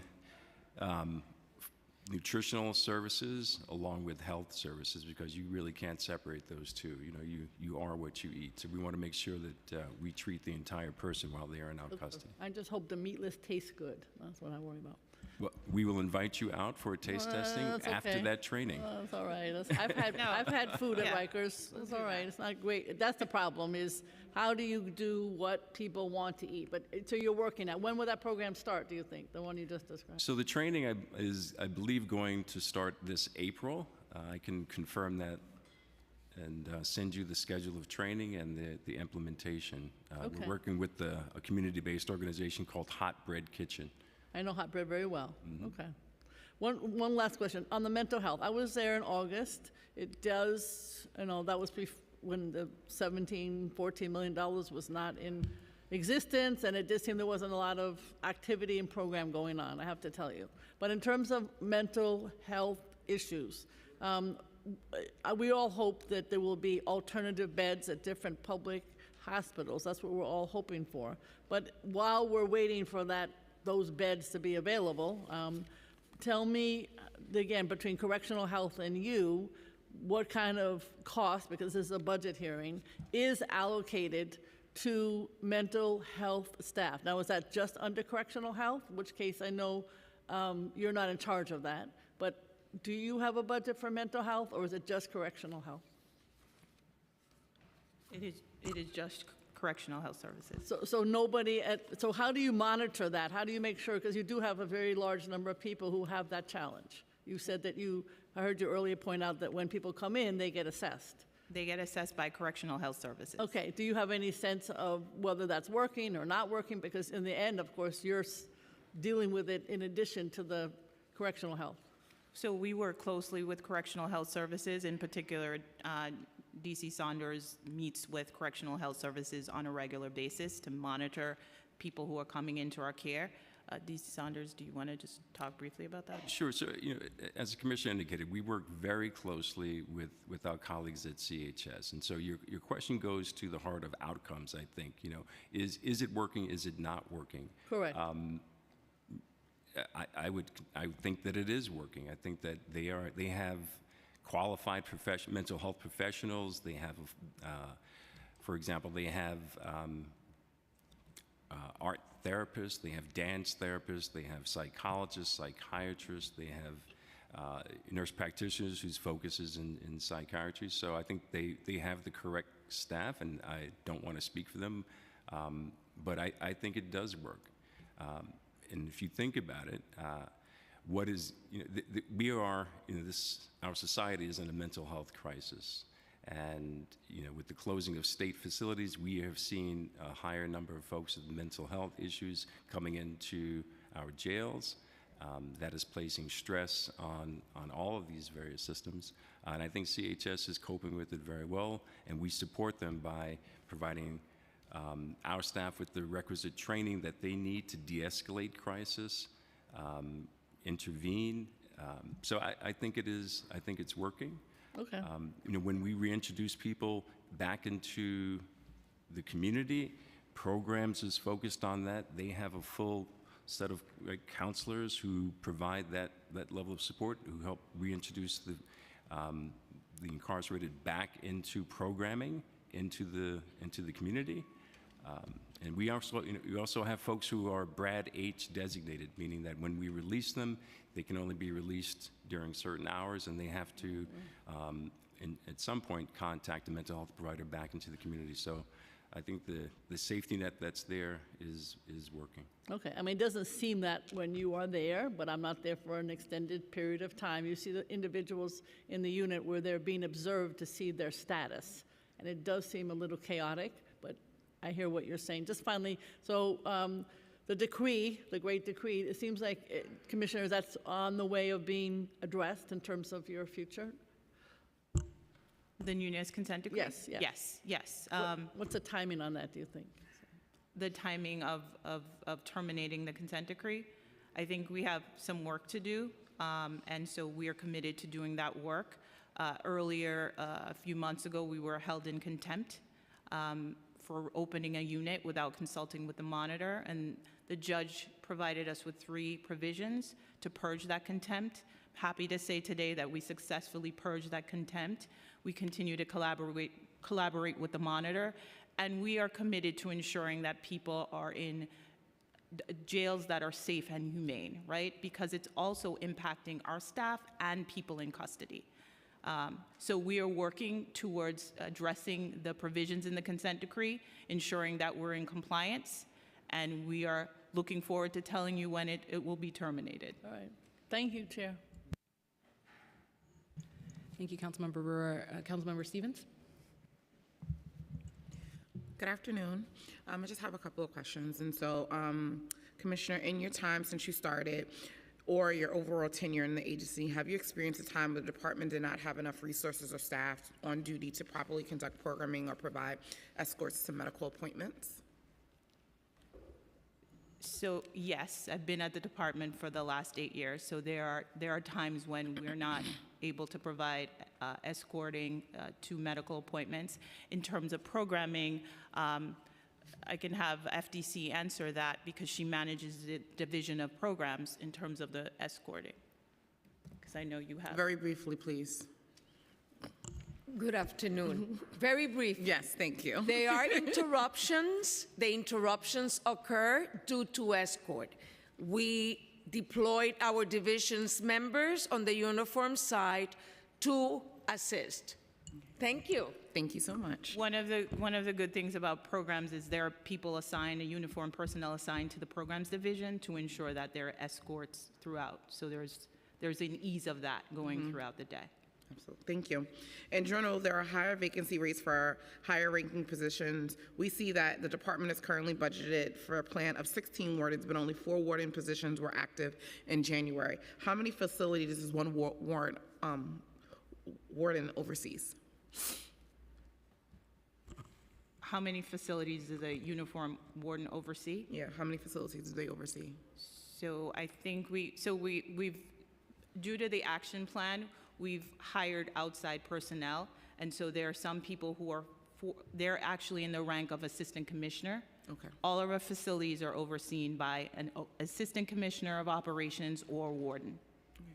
Thank you. According to the federal monitor that noted that reducing the overall population is necessary to improve conditions in jails and maximize exposure of dangerous conditions in Rockers, but a portion of the jail population over the DOC has the most control. A number of people serving city sentences is up by 300% since January 22. Can you explain the process and critique for reviewing and selecting people for possible early release under 6A?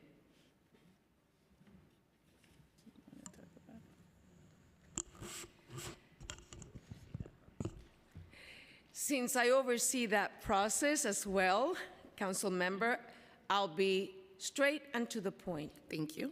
The 6A program allows the commissioner, in this case also the department, to look at the sentence population and taking into account the past criminal justice involvement, their institutional conduct, as well as previous charges and their needs once they are released. All of those factors are taken into account and assessed in order for them to qualify for 6A. To date, since 2022, we have been able to release or transition 75 of them, 5 done recently under Commissioner McGinley-Leedy. In order for them to transition, we do certain things, but what is important is that we ensure there is a linkage of that person in custody transitioning to the community with one of our partners. The partners create transition plans, ensure that all of the needs that are needed are waiting for the person upon release, and then we ensure that we adhere or we present to the person being considered for it. We meet with them to ensure what our expectations are in the community, whether it is a weekly check-in with the case manager assigned, whether it is a bi-weekly or 2 days per week. The frequency is determined by the needs of the person that is being released into 6A. Okay. Thank you. How many of those reviewed were women and gender nonconforming people? Do you have that breakdown? I don't have the names with me, but I'll be more than happy to follow up. Okay. Why hasn't the administration expanded this process, giving the increase? Because you said you had, I think 75. Like, why are we not trying to ramp up and use the 6A a little bit more? Especially since we're trying to get the population down. I can tell you that's something that I'm actually assessing and reviewing myself as commissioner. The FDC and I are in constant communication about who can be released under 6A. Thank you so much. Councilmember Ressler. Thank you so much, Chair Nurse, and I'd just like to thank Speaker Adams for attending this hearing. It's critically important. Commissioner, I don't believe we've had the chance to meet, so congratulations on the appointment. I also just want to commend you. I was pleased to hear that upon your appointment, the monitoring team found there was an immediate shift in the department's approach and a willingness to work together and engage constructively. I hope that this is a harbinger of a shift in tone and approach more broadly, as I've been deeply concerned about the approach that the mayor and his administration has taken at the Department of Corrections over your first 2 years in office. I just want to firstly start on a positive note on the therapeutic outposted units. I was thrilled by the announcement earlier this week that the 360 units are moving forward at all 3 sites, including North Central Bronx and Woodhull, and that they are slated to open in mid-2027. Is the Department of Corrections supportive, committed to this investment and timeline? Absolutely. Great. Next, health visits. So, percentage of people who have a serious health designation, a serious mental health issue at Rikers. Could you give me the current percentage? 55? Just a number, please. Hi, James Saunders, Deputy Commissioner. So approximately anywhere from 52 to 54% We saw over of the population are known to mental health. Yes, just I'm on the clock, so I appreciate it. I'm just looking for direct answers. 20% of those have been diagnosed with a serious mental illness. I appreciate it, sir. I'm going to keep going. So over 54% is the current number, as far as I understand. That is a record high as far as DOC has tracked this number. Is that correct? Yes or no? That's an approximate. No. No, not a record high. No, it fluctuates based on. So 54 point something percent is not a record high. We've surpassed those numbers in the past. That I don't know. I'd have. Oh, so you're not saying no. You're saying I don't know. I just want to make sure you're clear. I don't know if it's a record high. Is anyone else on the panel able to confirm that this is a record high in terms of the percent of people with a serious mental health designation? We don't have that information for you, but we can get I can tell you based on the analysis we've done, this is a record in terms of the percentage of people at Rikers with a Brad H mental health designation. So I am deeply concerned that Rikers is an ever-growing, the ever-growing largest psychiatric facility in the state of New York. But notably in the PMMR, we found that health visits were down by 30% year over year. Is that correct? Yes or no, please? In the PMMR, this is the data point. I assume you have it at your fingertips. I don't have that data in Okay, front of me, well, so I can't speak. it's accurate. So what are you doing to fix it? We've got ever-growing number of people who have serious mental health designations at Rikers, and we're seeing health visits plummet this current fiscal year. What is being done to address this? Succinctly, please. So the department's committed to ensuring that everyone in our care and custody has access to quality mental. Okay, I hear you. I don't need a long speech. I just am looking for a direct answer. So we produce reports in accordance with Local Law 132 of 2019. I think have you received those reports? I think it's on our public-facing website. We'd be happy to send them. Could I ask? I just love when my questions are answered directly. If you look at the data, you'd realize that in calendar year 2023, there were over 611,000 scheduled appointments. Looking at that, we have approximately, we're able to produce people to a majority of their appointments. And with respect to non-production, approximately 3% of non-production is due to no escorts. And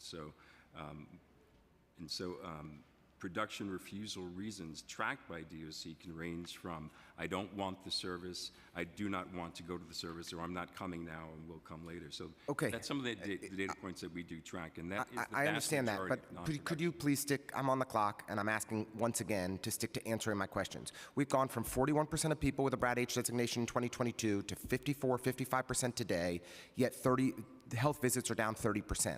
So something's not right. Commissioner, because I don't think I'm getting any answers here from the Deputy Commissioner, could you help me?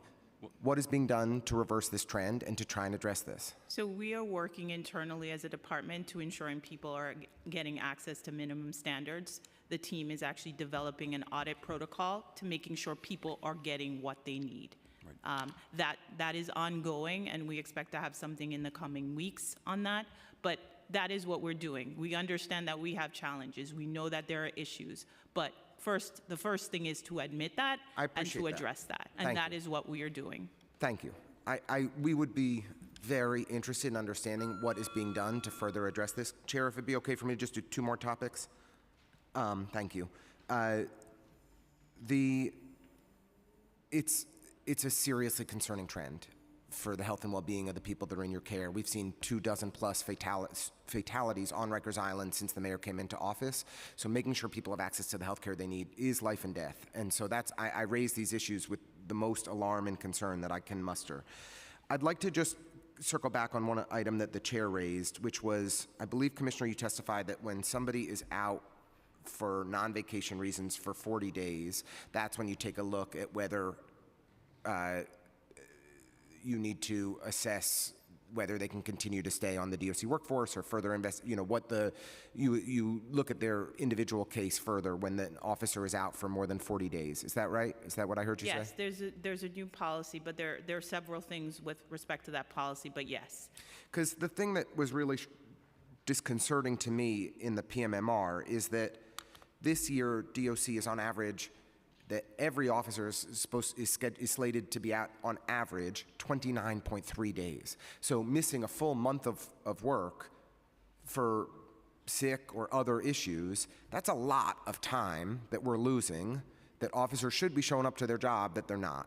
So the fact that you're saying at 40 days it's an alarm that you start to do a further analysis if action needs to be taken, and that 29.3 days is the average for your entire workforce, it strikes me that we continue to have a very serious issue of chronic absenteeism.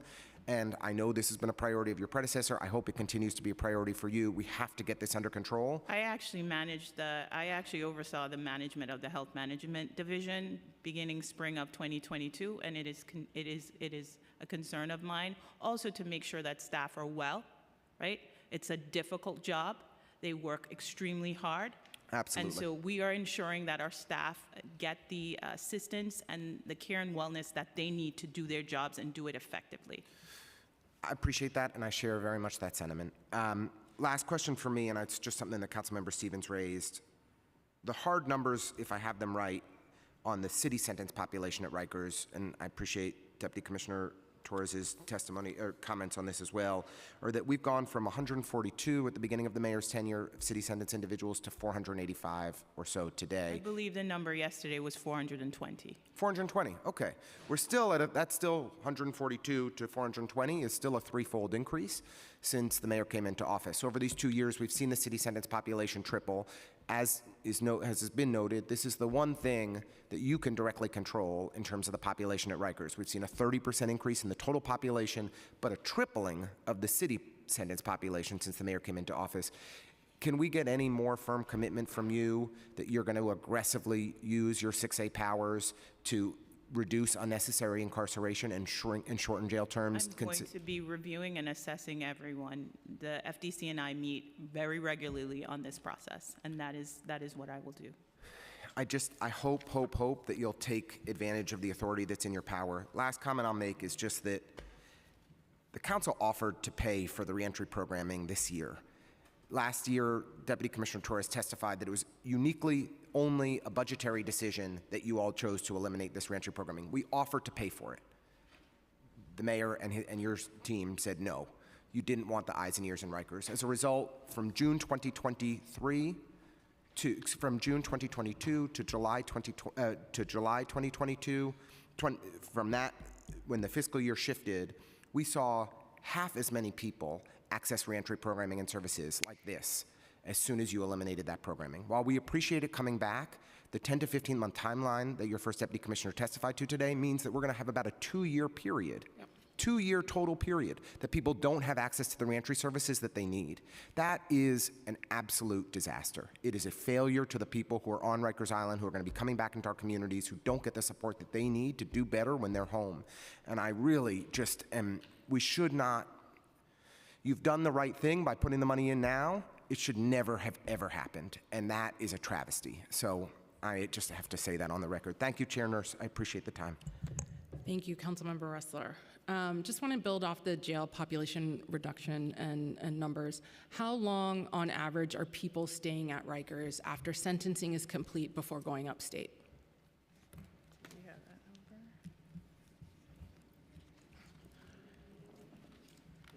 Chair, I don't believe I have that number with me right now, but that is something we can follow up Yeah. with you after. I think from my understanding, it's about 2.5 years Okay.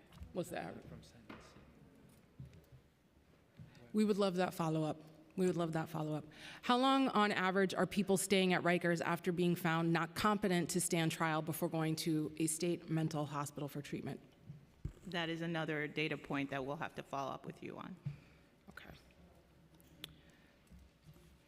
Just circling back on staffing and overtime, and I know that this was touched on a little bit in your testimony, but does the department have up-to-date facility operating plans or other staffing analysis that lay out the number of posts and staff needed per shift to properly run each open facility and ancillary services like transportation?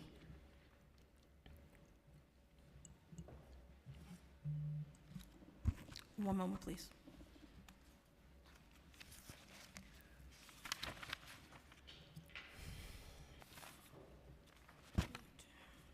Do you guys have facility operating plans that let you know you have staffs, like what your staffing needs are?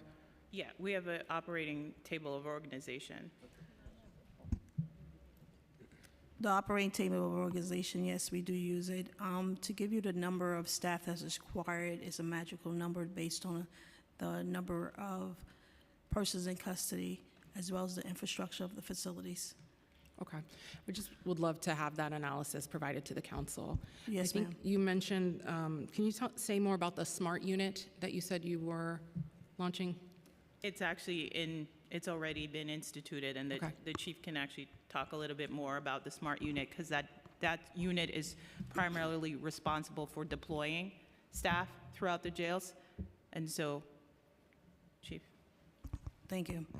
Thank you for the question. The SMART team is a schedule management and redeployment team, and some of their functions are to monitor, to generate schedules on a weekly basis for the facility, balance squads, analyze staffing to ensure that we get a balance of staffing into the facility, challenger facility, as well as all facilities.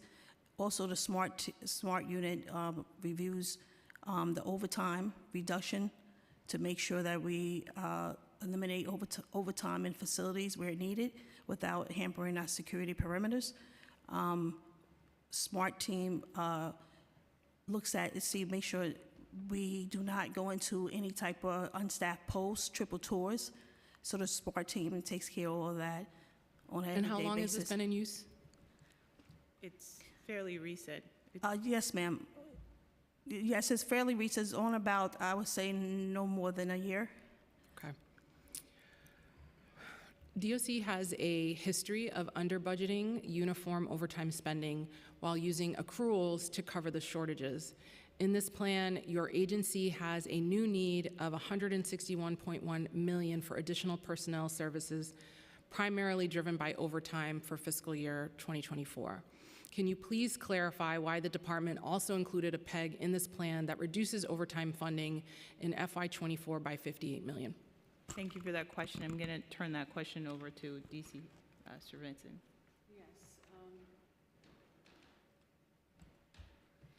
Yes, so we are planning, we did take accrual savings as a result of a lower headcount and the authorized headcount, and also one other initiative was overtime reduction.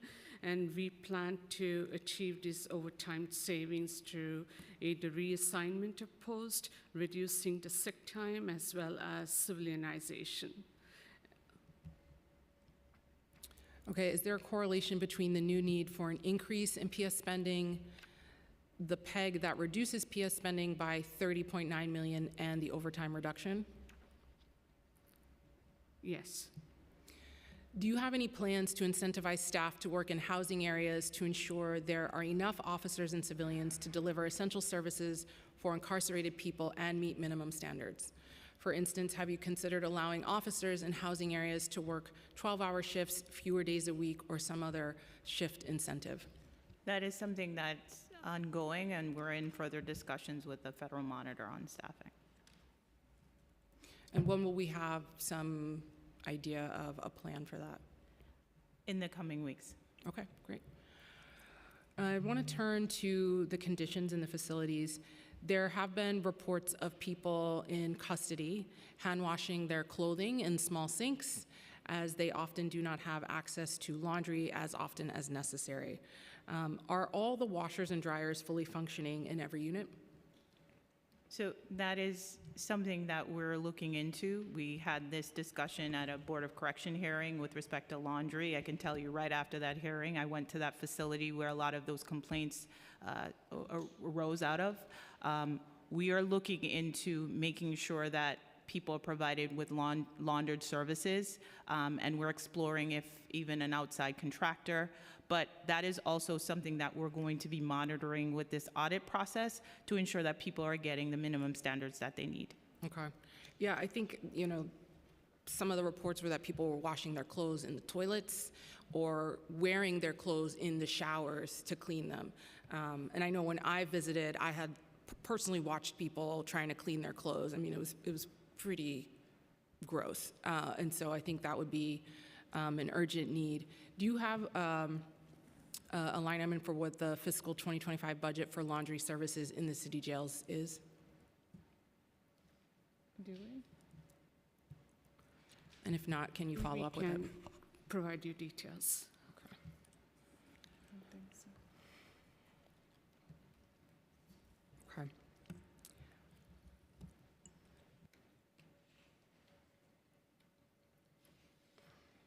Give me 1 second.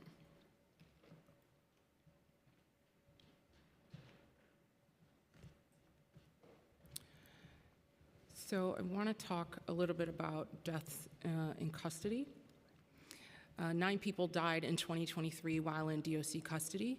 And according to reports produced by the Board of Correction, these individuals were often left unsupervised in the hours before their deaths, and they were often not taken to scheduled medical appointments by DOC officers.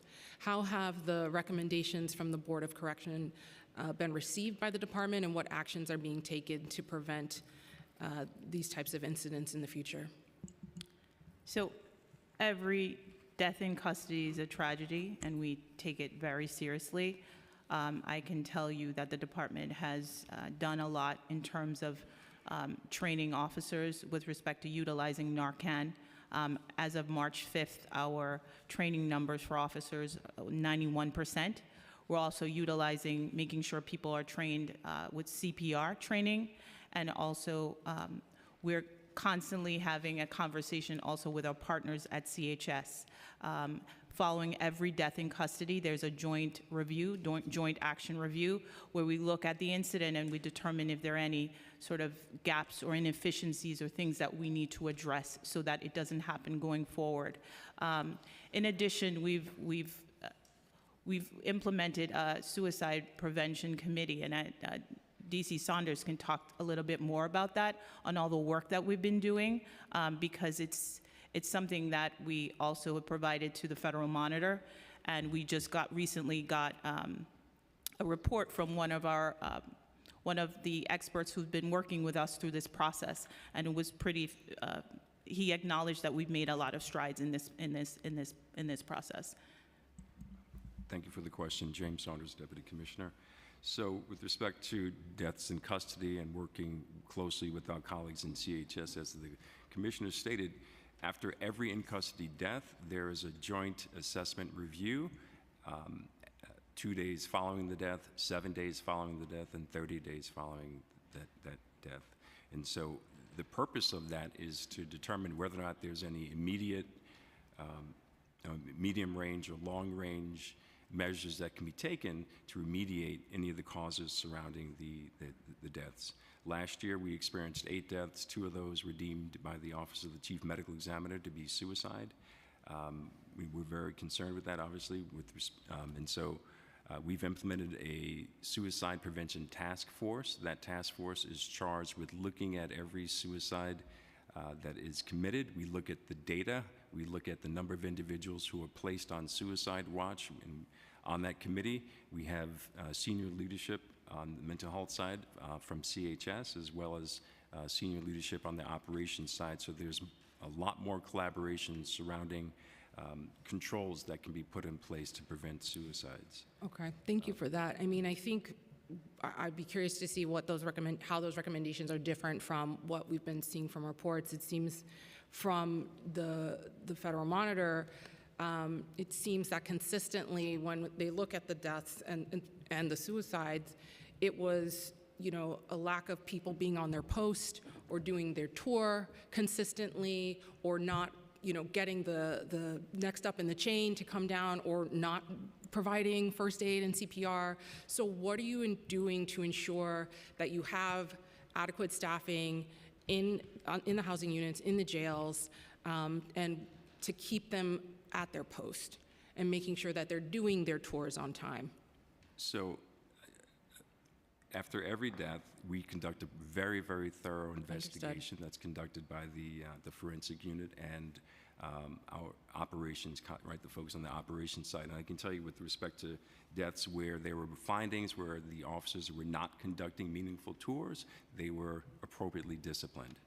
And so between the training and the discipline, we're seeing improvements. We also have a observation aid program in place whereby people in custody have an opportunity to work as a suicide prevention aide. It's one of the highest paid work assignments in Department of Corrections. And so that provides us with an extra set of eyes on all 3 tours.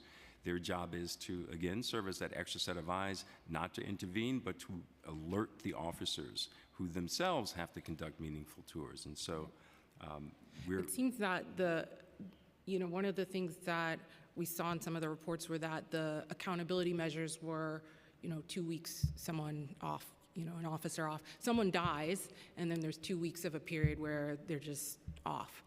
It doesn't really feel like a strong accountability measure, given the preventable loss of life.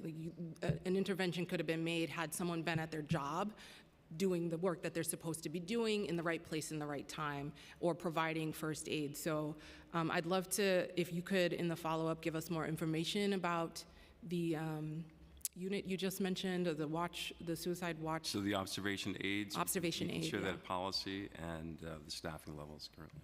Okay. Councilmember Brewer had another question. I appreciate it. I'll be very quick. So I just want to understand about the tablets, because I believe that everybody has one, if you could be clear on that, and then how they're used. And then Securus, I think, is the contractor.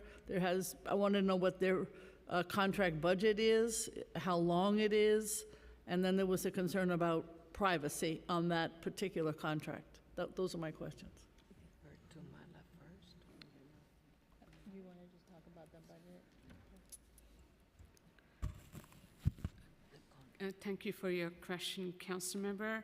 The Securus contract, we have a base contract that provides tablets to the population. The annual value of the contract is $5.4 million.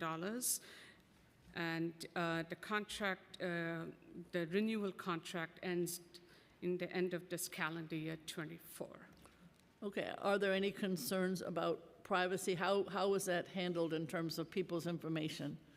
I mean, we're all concerned about that, cameras, AI, et cetera, but is there some oversight on how information, in other words, private contractor, access to the tablets? How do you monitor to make sure that people's private information is not part of the private contract? It's not just this contract, but in general, we're concerned about privacy. That's something that our IT division works closely with OTI, and when we're negotiating these contracts, so that's something that's discussed as we're negotiating the contract. Yeah, but you have the contract now. That's correct. So could somebody get back to me to make sure that this is being monitored? I have heard a lot of complaints about it, so that's why I'm asking. Okay. That people are worried about their private information. You know, if it was you running it, they may not feel the same way, but this is a private contractor. Obviously, private conversations need to be private and not shared with a private contractor. You understand what I'm trying to I say? agree. And I understand. I understand that's not happening. So I'd like to know from you what safeguards we have to be sure that this company is not taking any information that they shouldn't be. I will check with our IT division and get back to you on that. Thank you. I just have a couple more questions. I know you all are running on the clock as well.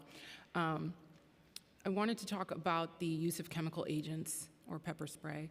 The Board of Correction released a report that looked at a number of incidents where chemical agents were used. It looked at a period of about 10 months, the first 10 months of 2023. It was used 2,972 times. The report lists several instances where officers used a chemical agent on individuals who appeared to be inflicting self-harm on 8 separate occasions, as well as an instance where a detainee was shackled to a wheelchair, later to find that he was only out of his cell because he had not received his blood pressure medication for 2 weeks. We also saw that the report showed that officers are utilizing the strongest form of chemical agent and may not have been trained recently or retrained recently on this. So how are you all responding to that report? What actions are you taking to ensure that officers are following proper de-escalation protocols and proper protocols for the use of chemical agents?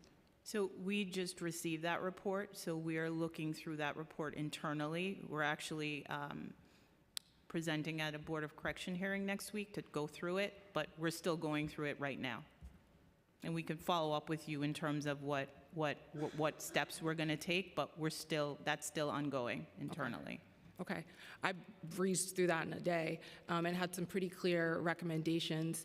The BOC report, this report also noted that fewer than half of the incidents were captured on body-worn cameras because staff were not wearing them. So are officers required to be wearing body-worn cameras during their shifts?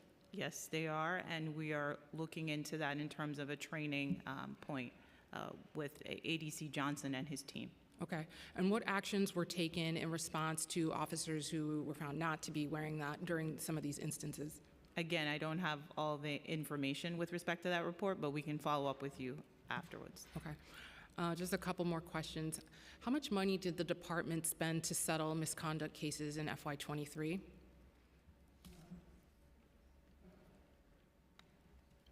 So I don't have that data point with me. Okay. Would love that in the follow-up.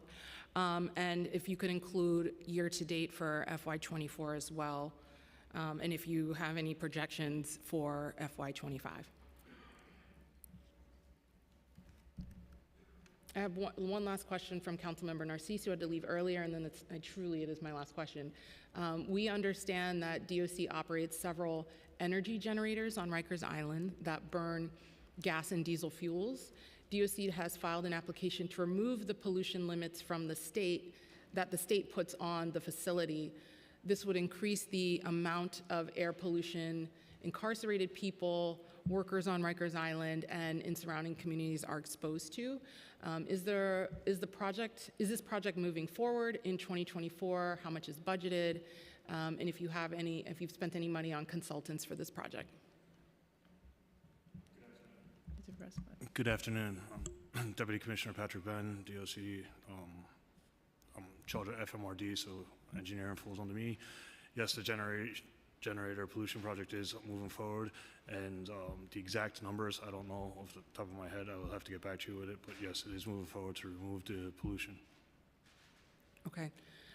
Sorry, I did have one more question. I'd be remiss if I didn't ask, has DOC been in any conversations regarding the now decommissioned buildings in terms of when we might be turning the new building AMKMC and vacant land over to DCAS? Have you been in any conversations where there's a plan being developed? We continue to assess. Right now, there are no available available properties to turn over, but that's something that's ongoing, our assessing of that. Yeah, when we toured fully outside of facilities. There was swaths of open vacant land that has no plans, storage containers that probably need to be emptied, offices that aren't being used. It seems like there was actually an abundance of land available to transfer over. As we know, the administration is now almost coming up on almost 5 times of being non-compliant with the Renewable Rikers Law of 2019. There's just really no rationale for not transferring these parcels of land open. We're not building new jails, so any vacant land should just be turned over, and it would be really great to see some kind of plan for how the city can become compliant, because it really would be very simple to start handing over some of those parcels over to DCAS. Okay. Okay, great. Thank you, Commissioner. It was nice to meet you in person. Nice to meet you. Thank you for being here, and we're going to take another break. Thank you. Thank you.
All right, ladies and gentlemen, we're going to keep going.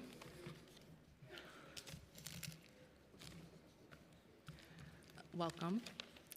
Welcome to our Friday hearing. I'm going to turn it to our committee counsel to swear you in. Thank you. I'll now swear in our last panel of administration witnesses from the Board of Corrections. We have Jasmine Georgizila, Melissa Cintrone Hernandez, Danielle Ortega, and Katrina Blackman. If you could all please raise your right hands. Do you affirm to tell the truth, the whole truth, and nothing but the truth before this committee and respond honestly to council member questions? Noting for the record, all witness answered affirmatively. You may begin your testimony. Thank you. Good afternoon, Chair Nurse and members of the New York City Council Committee on Criminal Justice. I am Jasmine Georgizila, Executive Director of the New York City Board of Correction. I am joined today by BOC's Deputy Executive Director of Administration, Danielle Ortega, our Assistant Executive Director of Monitoring, Katrina Blackman, and our General Counsel, Melissa Cintrone Hernandez. Thank you for the opportunity to testify. The board has carried out critical independent oversight of the city's jails since 1957, despite being a relatively small agency with limited resources. The New York City Charter outlines the board's broad mandates to establish local regulations, investigate any matter within the jurisdiction of the Department of Correction, and evaluate the department and correctional health services performance. The board's minimum standards set the baseline for what must be provided to people in custody. We thank the City Council for investing in the board as a key partner in the strategy to transform the jail system and the broader criminal justice system. The one-year funding that the council provided for 4 positions in fiscal year '24 was extremely helpful.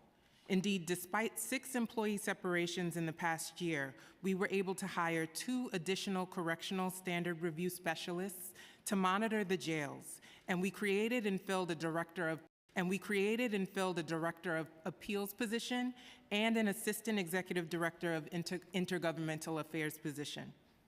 We also restructured our operations to optimize productivity and performance as we work to fulfill the priorities of the board and comply with the laws enacted by the City Council. Last year, despite difficult circumstances, we published 2 death reports, a report on the North Infirmary Command fire, and a progress report on the city's borough-based jails plan. So far in 2024, we've published 1 death report, an assessment on the department's use of chemical agents, and a borough-based jails progress report.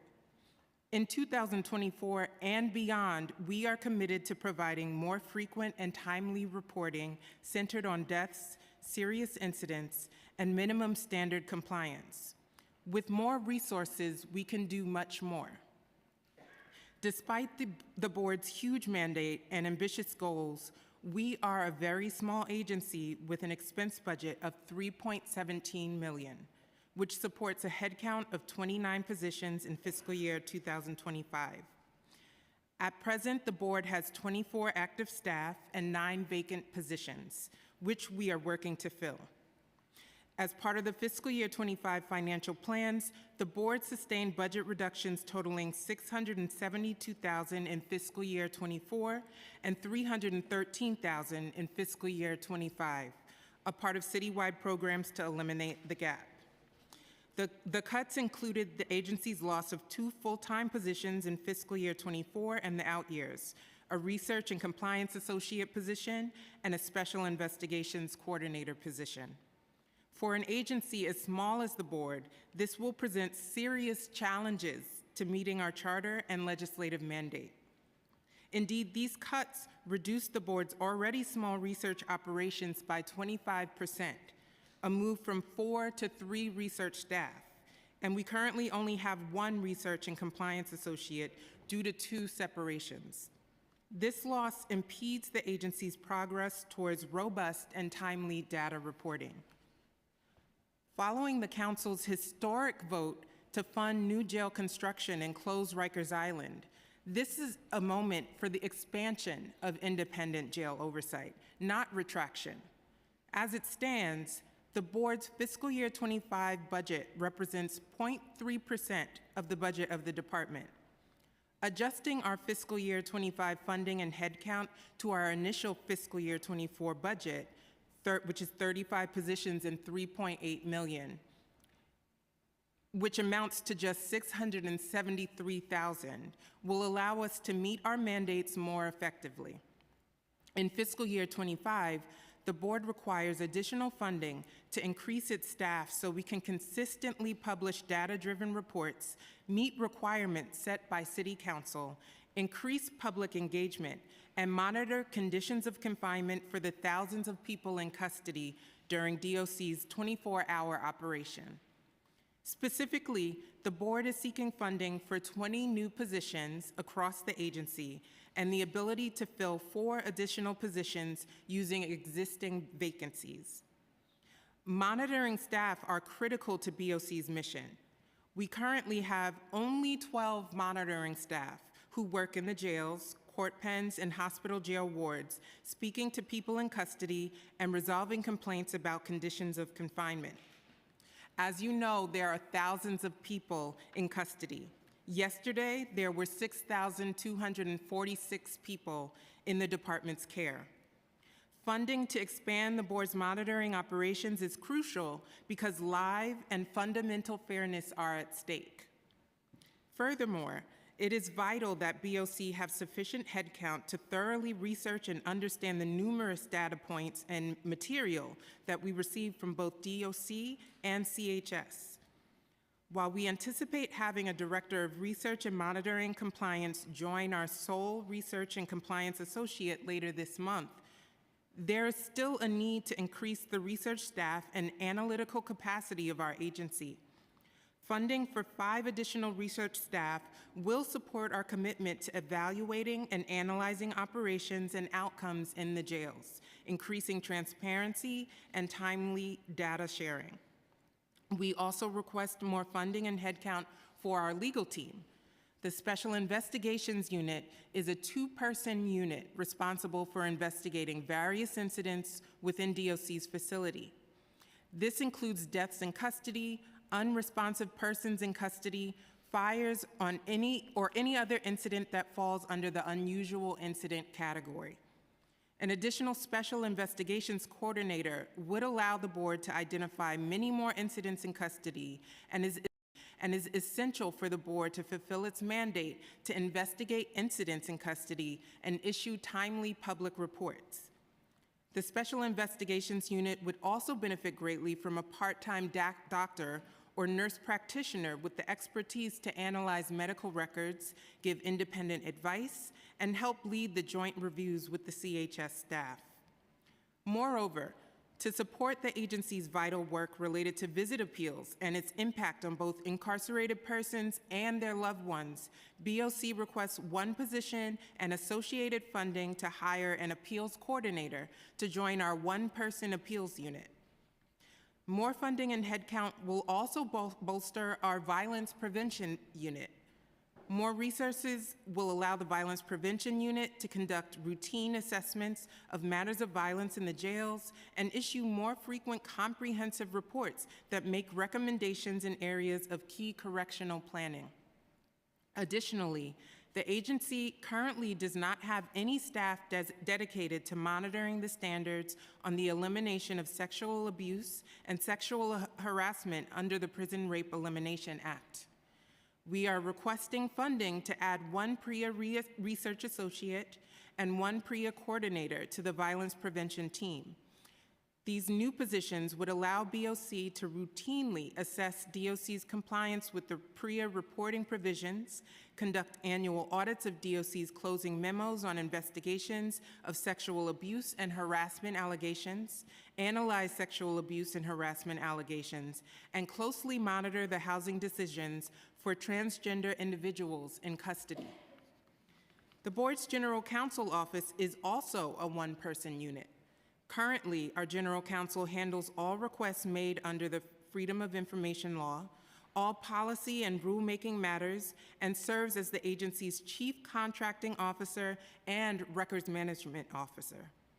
The board is in the process of drafting amendments to Chapter 6 of its rules to align its existing standards banning solitary confinement with the requirements of Local Law 42 for the year 2024. The board would greatly benefit from the addition of a deputy general counsel and legal associate to assist with this rulemaking process and all other legal matters.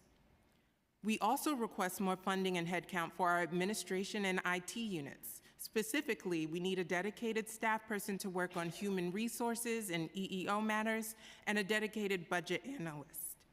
Moreover, BOC only has one IT staff person, a director of IT, who supports all agency operations across 2 BOC office locations in downtown Manhattan and on Rikers Island. One IT person is not sufficient for the long-term stability of the agency. The board needs 6 new positions to support its IT operations and systems.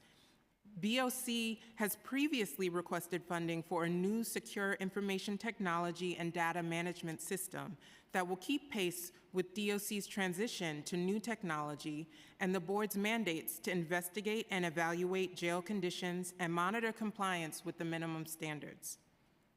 We renew that request for future funding today. Investment in a new technology system is critical to BOC's long-term stability and necessary to continue the board's data-driven oversight. BOC also needs additional staff to focus on the review of the city's borough-based jails plan, as required by Local Law 192 for the year 2019. Currently, BOC does not have a dedicated staff person in this area, which has resulted in delayed reporting. We hope to hire a program associate to fill this void. In the meantime, the board will continue to seek opportunities to be involved in discussions concerning the design and construction of the new borough-based facilities to ensure the minimum standards are met. The board is essential to the success of the reforms that the City Council and the administration seek to realize. Without the appropriate funding, the board will struggle to meet these shared goals and legislative mandates. It is essential that funding for our critical positions be restored and additional funding be provided so we can meet both our mandate and our promise. Thank you again for the opportunity to testify today. I'm happy to take any questions. Thank you so much. I just have a few questions. So I wanted to talk about your headcount, vacancy rate, and the impact of that on charter mandated reports, and then some of the stuff that you brought up in your testimony. The board chair has recommended increasing the presence of board monitoring staff in the jails by expanding monitoring hours to nights and weekends. How many additional staff would the board need to expand its monitoring hours? Thank you for that question. That was actually one of our priorities last year when we testified before the committee, and we requested 27 additional staff to be able to implement that sort of vision. And we did not receive that funding, unfortunately, and we've had to restructure due to the PEGs. So I would say 27 as we asked for last year, but I'd ask my Deputy Executive Director of Administration to fill anything in. Okay. Thank you. And so that is correct, but we can also share the prior proposal with Council Finance. Okay. And staff. And do you know what the budget amount would be for those 27 staff that you were hoping to get? I'll have to get back to you with that information. So in light of the bill to end solitary confinement that we managed to get through, will the board need additional staff to monitor implementation and compliance with the law when it takes effect? Yes, absolutely, we will. It will require a lot of engagement with DOC and CHS and monitoring inside the jails and making sure that reports are being produced, so yes. And so with some of that 27 staff that you were hoping for, that would be a part of, there'd be overlapping work in that? Yes. Okay. When we asked Commissioner Jiha, was it Monday? Monday was the hearing, feels like 2 weeks ago, why there was a proposed cut for the Board of Corrections. He said, well, these positions are underutilized, they're vacant, and that seems to be an ongoing issue. That's what he said to us. My understanding is these are really challenging positions to fill, given the nature of the work. Could you expand a little bit more on what are those challenges? Why is it hard to fill these positions? You can touch upon salary if you want.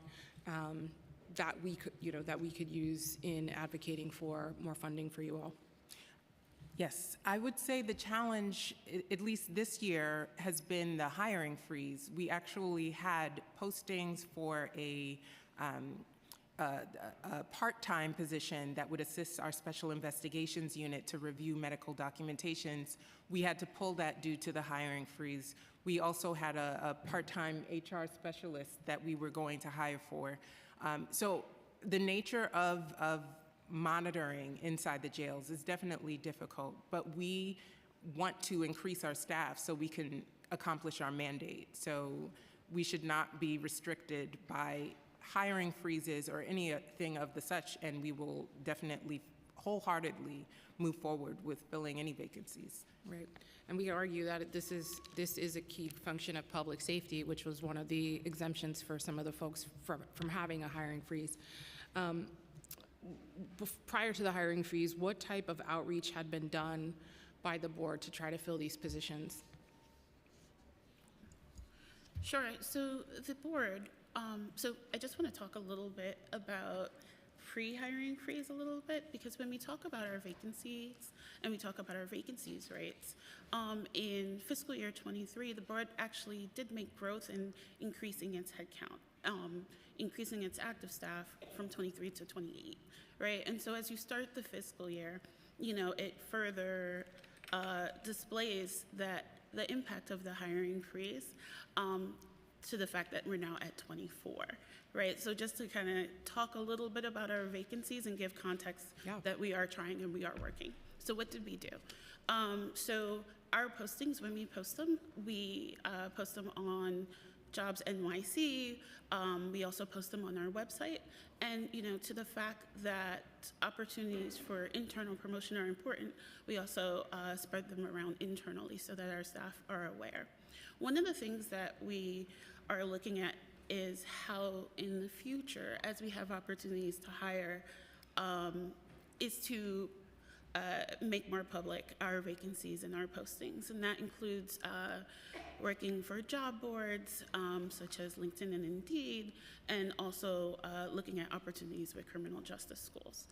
One of our requests for an HR generalist would also help with some of our recruiting and retention activities. Thank you. I just want to turn to charter mandated reports. The board recently released a report regarding the unnecessary use of chemical agents on people in custody at Rikers.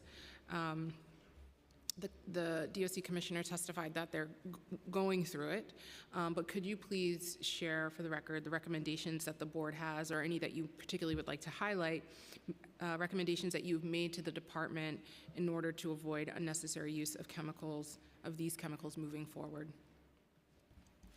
Yes, I'll turn it over to my general counsel, but I just wanted to initially say that we did share a draft of the report with the department in January, and there's actually an addendum to the report, which is a response from DOC and CHS. So, and also a part of our restructuring has been to restructure our board meetings to center around minimum standards and to address issues such as the use of the chemical agents, which is what our meeting next week will focus on. So we hope that the department comes prepared to address the recommendations. Thank you, Chair Nurse. Some of the recommendations that the Board of Correction made in its report on the use of chemical agents in the jails include on training.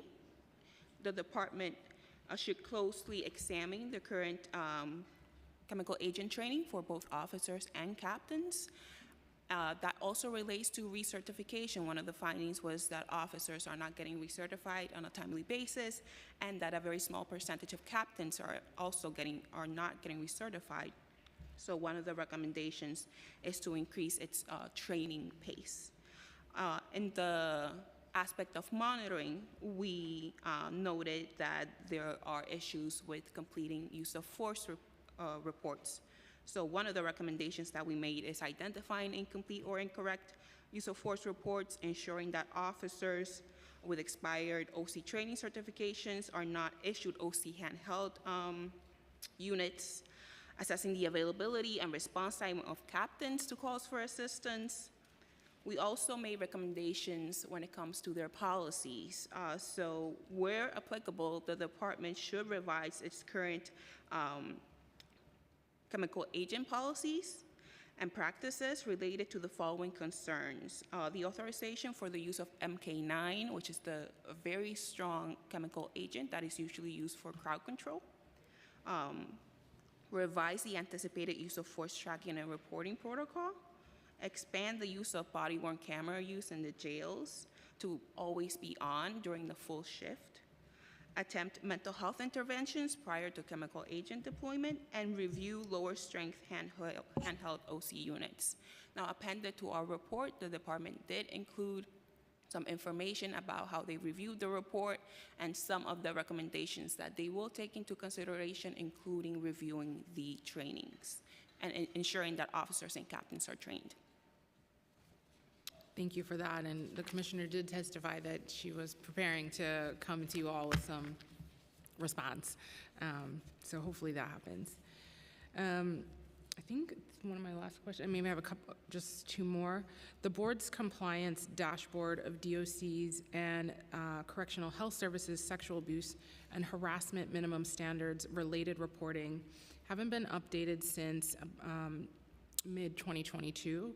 And the department has not produced a semi-annual report evaluating sexual abuse and sexual harassment allegations, which is required by those standards since August 2020. Is the board's delay in reporting this information related to insufficient staffing? Yes, it is. And a part of our structuring to accommodate that is that we've moved that reporting under our violence prevention team, and we hope to get back up to robust and timely reporting in that area, but we do require additional staff. Last question I think we had from a committee member who,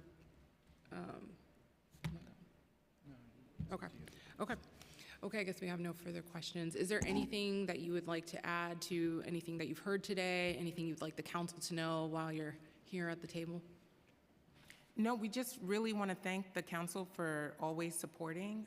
We feel it, and we appreciate it, and thank you. Thank you for coming. Thank you.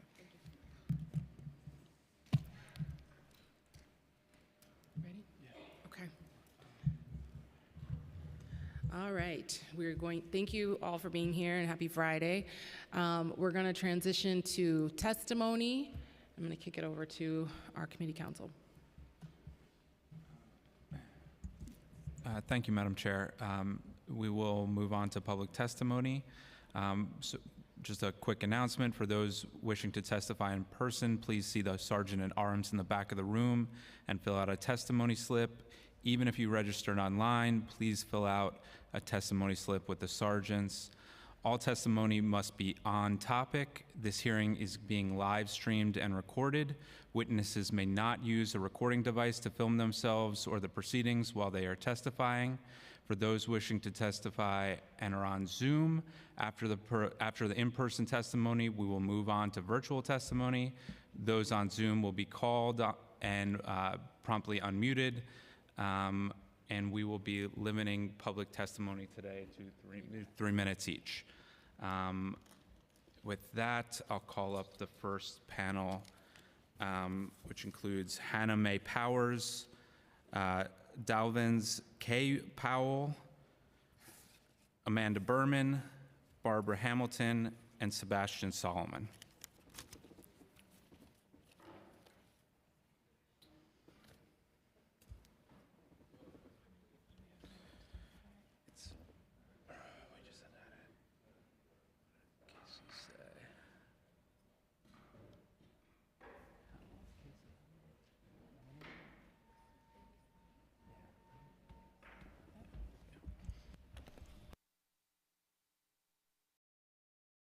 You can start your testimony in whatever order you work out for yourselves.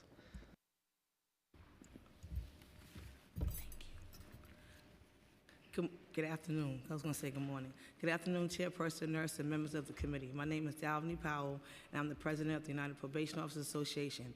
I want to thank the committee for affording me, on behalf of the members of UPOA, the opportunity to testify on important issues impacting the future of criminal justice, in the City of New York for your consideration when preparing your recommendations for next fiscal year's budget. Probation officers work every day to keep our city safe while giving New Yorkers involved in the criminal justice system a second chance. UPOA members have bachelor's and master's degrees in education and work experience in social work, which we use to help our clients begin to live productive and lawful lives. We are charged by the city to oversee approximately 15,000 men, women, and youth who have been convicted of crimes and sentenced to probation instead of jail, prison, and placement. When we are successful, we save the city and the state millions of dollars by diverting people from being sentenced and incarcerated. We are responsible for making sure that they do not violate the terms of their probation and work with them to turn their lives around. Our members are peace officers. They serve on task force with other agencies such as U.S. Marshals, drug enforcement agencies, and NYPD. We carry firearms, make arrests, and execute search warrants and arrest warrants.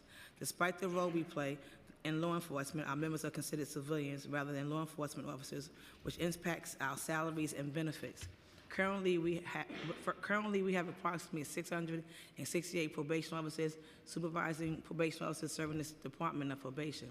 The vast majority of our members are women and people of color. This is a significant decrease from a decade ago.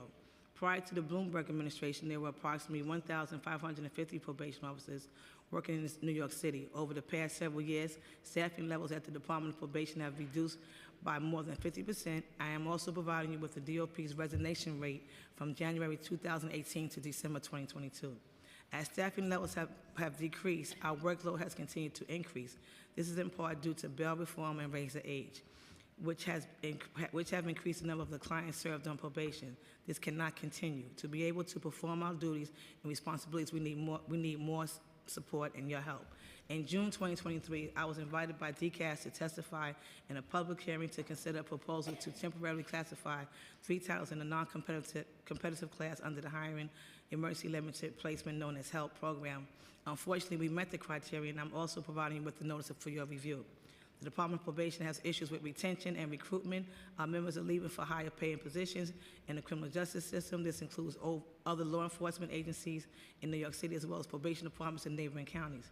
Our compensation lags far behind other law enforcement agencies, even though we work the same population and face the same dangers. For example, based on our last contract, which expired in November 2020, the hiring rate of probation officers is $45,934, which is far lower than the starting salaries at NYPD, DOC, and other agencies.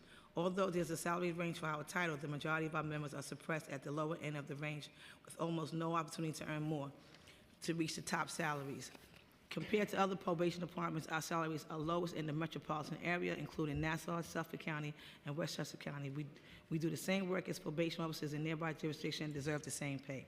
We recently had the civil service examination for probation officers in August 25, 2023, for supervising probation officers in May of 2021, and there has not been a civil service exam for administrative probation officers 2017. However, our recent administration has petitioned DCAS for administrative probation officer exam, and filing now begins April 3rd to 23rd.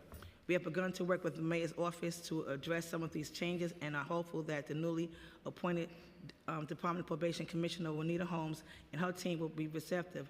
But if history is our guide, we will need the council's support to ensure that members of probation feel respected, because they are the front lines as all the alternative to sentencing at a time when we are striving to lower the population of those who are incarcerated. I will appreciate the opportunity to discuss it with you further. Thank you, and I stand to answer any questions you may have now and look forward to meeting with you and your representatives in the future. Thank you. Thank you. Thank you very much. I didn't mention, but everyone's got 3 minutes. I usually let people in person go a little bit longer, but if after the bell rings you could wrap up your remarks, I would suggest, long introductions about your organizations can be in your thing, highlight what you really need in that 3 minutes, please. Thank you.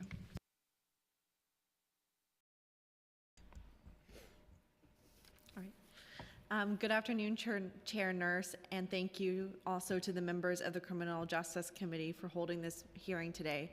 My name is Hannah Mae Powers, and I'm here today on behalf of Brooklyn Borough President Antonio Reynoso to state unequivocally that Rikers Island must be closed by the legally mandated date of August 31st, 2027. According to the Vera Institute, the Department of Corrections spends more than $556,000 per person per year currently incarcerated on Rikers Island. This is nearly 350% more per person than the Los Angeles and Cook County systems.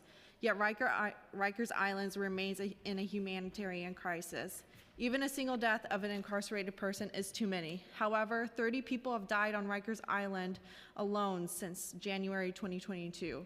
Despite these egregious numbers, Mayor Adams wants to cut funding to some of the most impactful research-driven programs that help keep people out of jail. These budget cuts include $6.7 million for alternatives to incarceration, $13 million for supervised release, and $8 million for reentry services. The most bloated areas of spending for DOC, 88.3% of agency expenses, are staff salaries, benefits, and overtime. There are approximately 901 current vacancies of uniformed DOC staff, yet even with these, the ratio of uniformed staff to incarcerated individuals is more than 4 times the national average. Right-sizing DOC by cutting these vacancies could free up $162 million in fiscal year 2025 alone. It is also necessary to hold uniformed DOC employees accountable for chronic absenteeism. As of December 2023, the number of uniformed DOC officers taking sick leave is nearly twice that of pre-pandemic rates within the department. Approximately 8.49% of uniformed DOC employees are out sick on any given day, which is nearly twice the rate of NYPD and FDNY, agencies that also have unlimited sick time. Relevant budget areas include justice-involved support housing and mental health safety net, increasing the Board of Correction headcount, increasing and funding alternatives to incarceration, investing in our youth, and keeping our communities out of Rikers Island for their own safety. Thank you for this opportunity to participate in the hearing today. The Brooklyn Borough President looks forward to working with you to ensure that we can keep our commitments to all New Yorkers and address the many injustices happening daily on Rikers Island. It's time to invest our public dollars to supporting our neighbors instead of incarcerating them.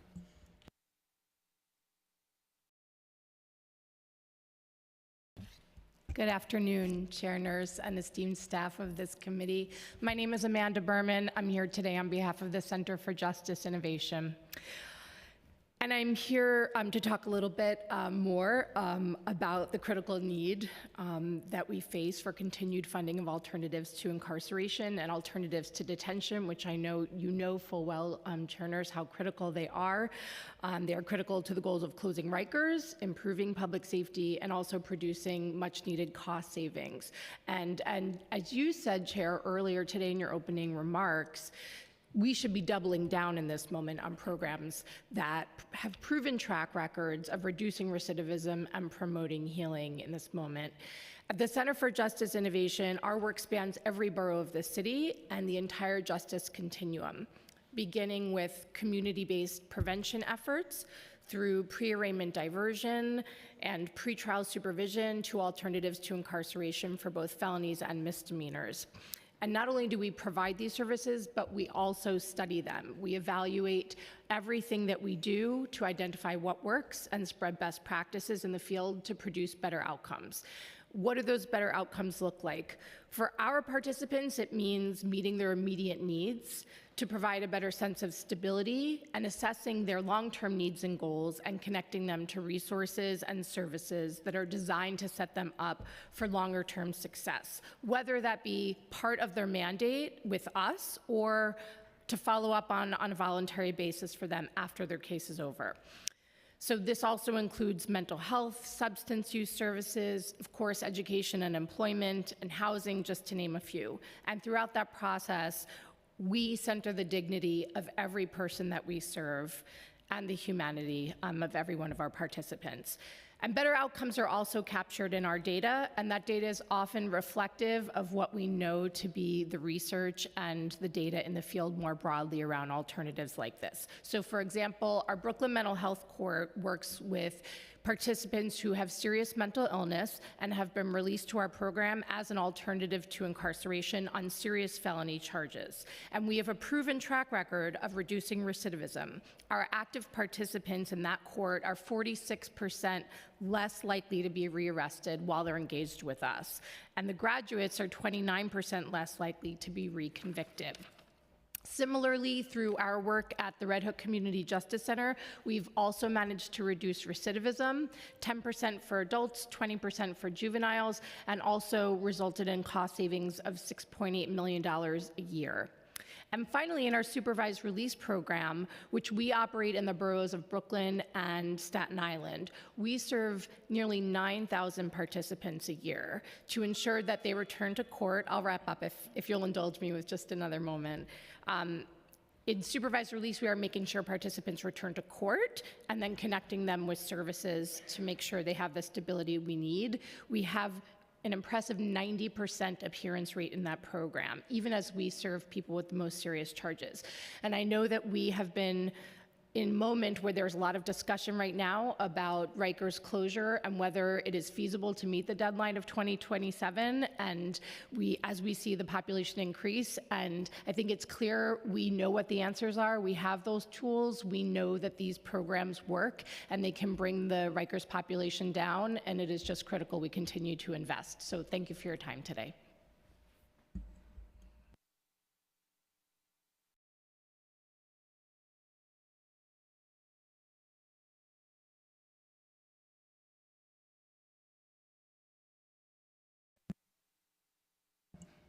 There we go. My name is Barbara Hamilton. I've been working on city jail issues since 2008, and I am now the supervising attorney of incarcerated client services at Legal Aid. Thank you for the opportunity to testify here briefly about the need to expand our work within the city jails, as well as the need to increase programming within the city jails. Needless to say, people in carceral settings have significant obstacles at hand, and Legal Aid has worked to support and to improve those conditions of confinement in the city jails. And to further this end, Legal Aid operates an incarcerated persons crisis hotline and has paralegals posted in every facility to address the needs not only of our own clients, but everybody within the city jails. And through this testimony, Legal Aid is urging the City Council to invest more funding to expand our hotline services and our facility staff in each one of those jails. DOC has even filed a letter of support in our funding application to the City Council, and they recognize us as a critical resource and the need for expansion. And second, at a time when the city is supposed to be on a path to closing Rikers Island and creating smaller and more humane jails, divestments in programming for incarcerated people are actually contrary to these significant goals. And recent cuts during the last fiscal year to programming predictably had a decline for people in custody. And to date, service providers at Rikers are now working for free with limited services and limited staff. This, of course, is not sustainable and not sustainable for the future of the city jails in New York. And although the mayor has recently announced $14 million in programming, this is still $3 million short of the $17 million budget cuts that happened last fiscal year. And to remedy this, Legal Aid urges the City Council not only to reinstate the funding, but to look to increase it moving forward so we can further that goal of creating a more just system. Thank you. Good afternoon, Chair Nurse. My name is Sebastian Solomon, and I am the Associate Director for Policy of the Greater Justice New York program at the Vera Institute of Justice. Thank you for the opportunity to testify. We spend more than $14 billion on jails and police in New York City every year, yet many New Yorkers still do not feel safe. Continuing to overstaff and overfund our jails will not make us safer. Yet, once again, the Mayor of the Department of Youth and Community